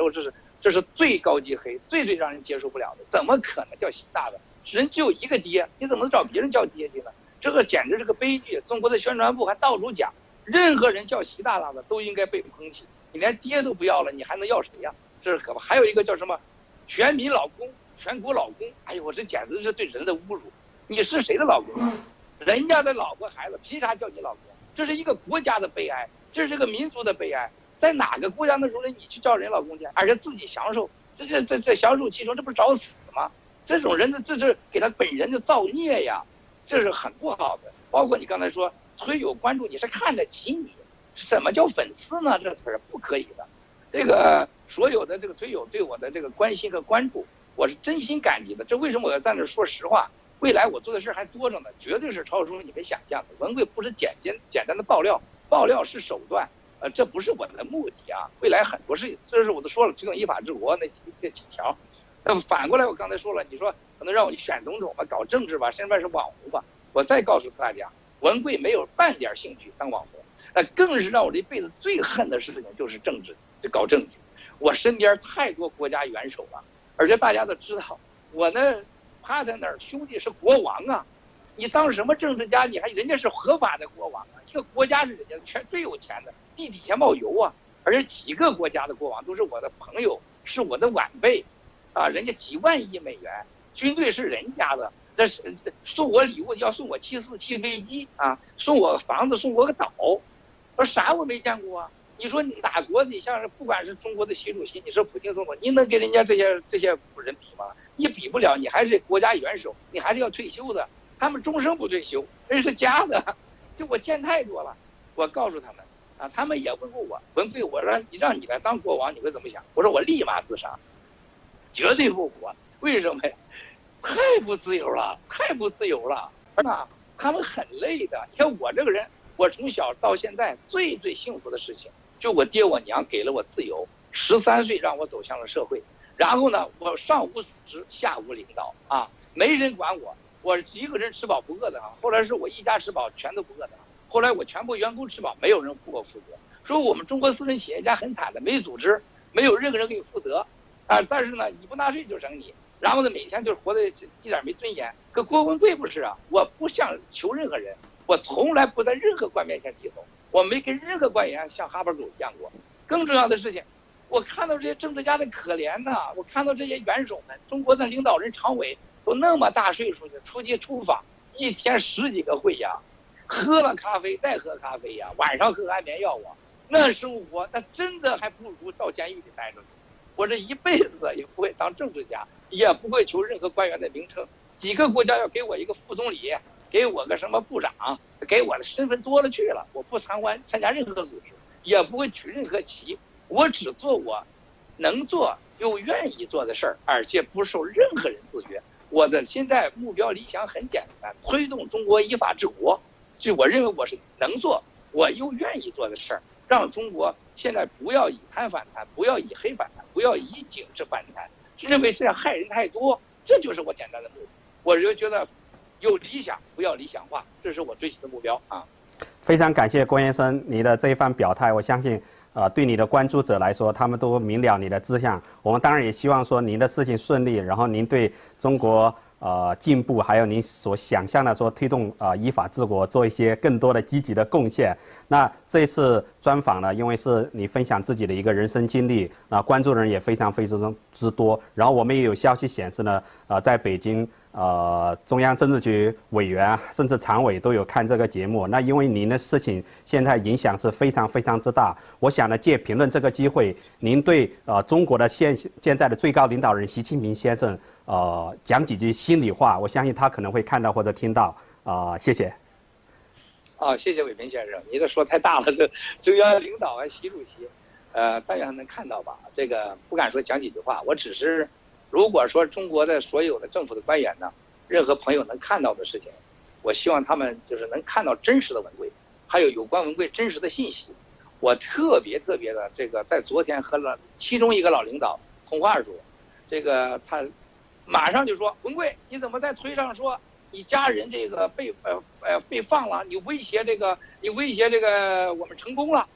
哎呦，我这是懵了，我说没有啊，我没这么发推啊，打开看看。我说如果我发了推了，我说你把我枪毙了得了，你又上谁的当了呀？就得看他说哎呀，是你别说，这说明什么问题呢？文贵所有的有关文贵的信息，绝大多数都是假的，这是中国治理这个国家最可怕的问题。官僚还有上蒙下骗，这是最大的问题。然后就让很多好人受不白之冤。我不希望郭文贵的事情发生更多私人企业家身上。我也更不希望这些事情发生在像马建副部长30年的老国安这样的好人身上。当然他有他的问题，咱们现在国家党和政府就做人没有问题啊。还有一个我觉得最重要的事情，我想说的第一句话，没有一个人能告诉中央这个郭文贵事件在世界上的影响，这是我这几天是深深的感受。他们绝对的是低估了文贵事件在世界的影响。未来几天你会感受到，昨天这个纽时的这个富台德先生还有 Alex 2位记者，这个我们座谈的时候，他们跟我说了很多这个关于中国的事情，而且他们非常明确说，这个781就是我这个家，已经在成了东西方之间最佳的可信的沟通的桥梁，而且会改变中国。而且现在将近600家媒体，600多家媒体来关注这个事件。这个现在国内无论是你想让我闭嘴的，还是你想让我干服从于你的，或者你想把我杀掉的人，你都必须明白，你应该了解真实，知己知彼嘛，你才能胜我嘛。你要把我征服的话，世界上的所有对这事情的看法和影响力，他们是真的不知道。最后我想说，我文贵没有任何野心，刚才我讲了，就是希望我以真正的让习主席为核心的这个国家领导这个新的团队开成一个成功的19大。然后一定要让这盗国者们不对国家和习主席和19大的新领导们造成威胁，然后坚决的要杜绝以黑反弹、以贪反弹、以警反弹、以警治国，这就是文贵的简单的诉求。对个人的利益很简单，就是给我的家人和员工依法的他犯罪了，我犯罪了就处罚，依法的一个真正的一个说法，一个公开的说法，有效的说法。文贵还希望尽快回到我的国家，尽快的希望有机会能为国家效力，同时我也希望我的企业能在中国继续发展这就是我所有的诉求。其他的我什么要求都没有。如果这样要求都不能满足，我这个要求你认为我过分，我对这个国家我也可以不回去了，我也可以不发展了但是我的家人自由、员工自由这个说法我会一直声讨到底，绝不放弃。我3周内不爆料，不等于3周以后不爆料3周，现在我这个基本定在了这个林肯中心未来的全球新闻发布会，请大家高度关注郭文贵这个 Twitter， 郭文贵 Twitter 会随时公布这个林肯中心4000人到5000人的这个全球带有嘉年华性质全球新闻媒体发布会，我会要求这些中国的这个雷洋事件、李明事件、徐明事件，还有这个泸州事件，还有这个易租宝、范雅等等709律师这5年来受到非法虐待的人到现场演讲，我们正在沟通中。我相信这个全球发布会会对我刚才所有的诉求和追求，会对中国的真正的依法治国、开成一个成功的19大有积极的意义啊！这是建立在国家有国家的正义和国家的公义的基础上，才能让我开成个积极的会议啊！这个积极的全球发布会，这是文贵这个简单看法。谢谢伟平先生。非常感谢你的肺腑之言，也希望3周后您新闻发布会也成功。希望届时呢，我们有更多的机会去交流。那今天呢是54青年节，然后我知道我们评论很多观众朋友还有我们的关注者呢，都在关注本次的专访。我想呢，借这个机会，因为青年节嘛，青年我们都知道是未来国家的希望，民族的未来。然后他们非常关心自己的命运，还有国家的命运。然后您这次事件爆料事件，应该说对整个中国社会的影响应该是很深远啊。借此机会呢，我想请您呢对这些青年的观众朋友们特别讲几句话非常感谢。谢谢伟平先生，今天是个好日子，阳光明媚，心情很好。然后又跟一个那么年轻的伟平先生，具有这个年轻的代表性的伟平先生，是一个阳光的形象，上这个节目是很有意义的。所以说定在54。上伟平这个节目就是对54的一个纪念和尊重啊！我们每个人心中都应该54的梦。这个54啊，这个当中我最喜欢的是最重要人是梁启超的儿媳妇，希望不要误会啊，这个他老人家我叫林徽因啊，我太喜欢他的故事，因为我最喜欢的是建筑嘛。再一个就是梁思成啊，可是梁启超还有他的家族最后的这个遭遇啊，在今天他就回头看的时候。真的是我们这个国家和民族的悲哀呀！这个梁思成先生，还有这林徽因女士最后的这种遭遇啊，包括54行动是蔡元培校长，这是多么的伟大呀，是吧？这个当时啊，这个54运动，这个所有的提出的口号，包括这个推崇中国文化、反对西洋文化，这今天看起来都有它的局限性，但是它绝对是他们的一小步，推动了中国文明的一大步。而且今天再往回看这些事情的时候，将近100年了，中国北大还有蔡元培吗？没有蔡元培。54这个事情现在很滑稽，郭文贵的这个三个梦的开始，竟然是和北大有关系，和蔡元培先生当年的这么伟大的北大有关系啊！而且北大现在被李友、还有余力和魏新这样的流氓啊、这种骗子啊、开夜总的人所垄断，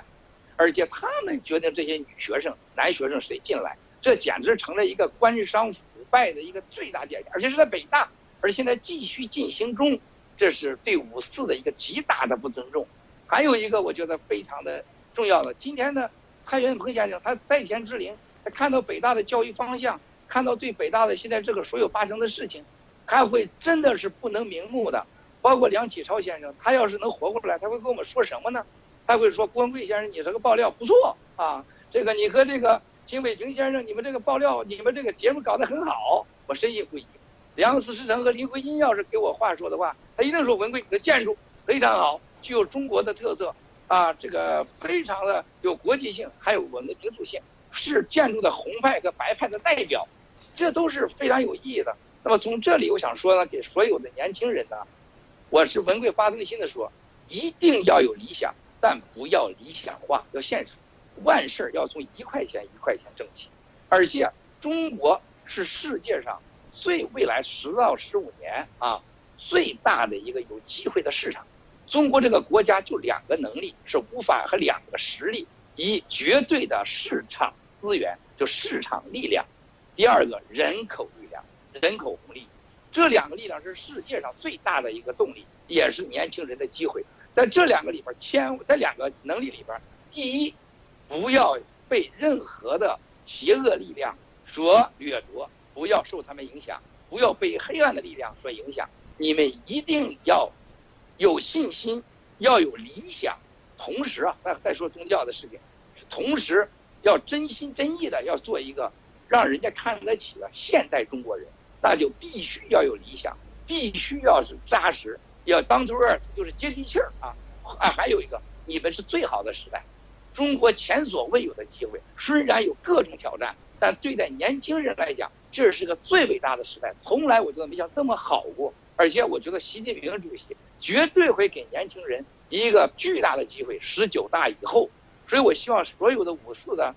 这个青年这个精神，能真正的在我们每个年轻人当中，真的是开花，还能结果，而且更加国际化，更加适应形势，更加接地气。而且呢，我觉得新的54运动会在中国成功，而不是失败。而且呢，不会在今天的中国，也不会再签那些卖国条约。而且我认为，这就是中国现在确实强大了。这个不管你们怎么有些人啊恨共产党，恨中国政府，这是不客观的。过去30年的发展有各种各样的问题，但人民的这个生活得到了巨大的提升改变，国家实力巨大的提升。首先不会再签那种庚子赔款这种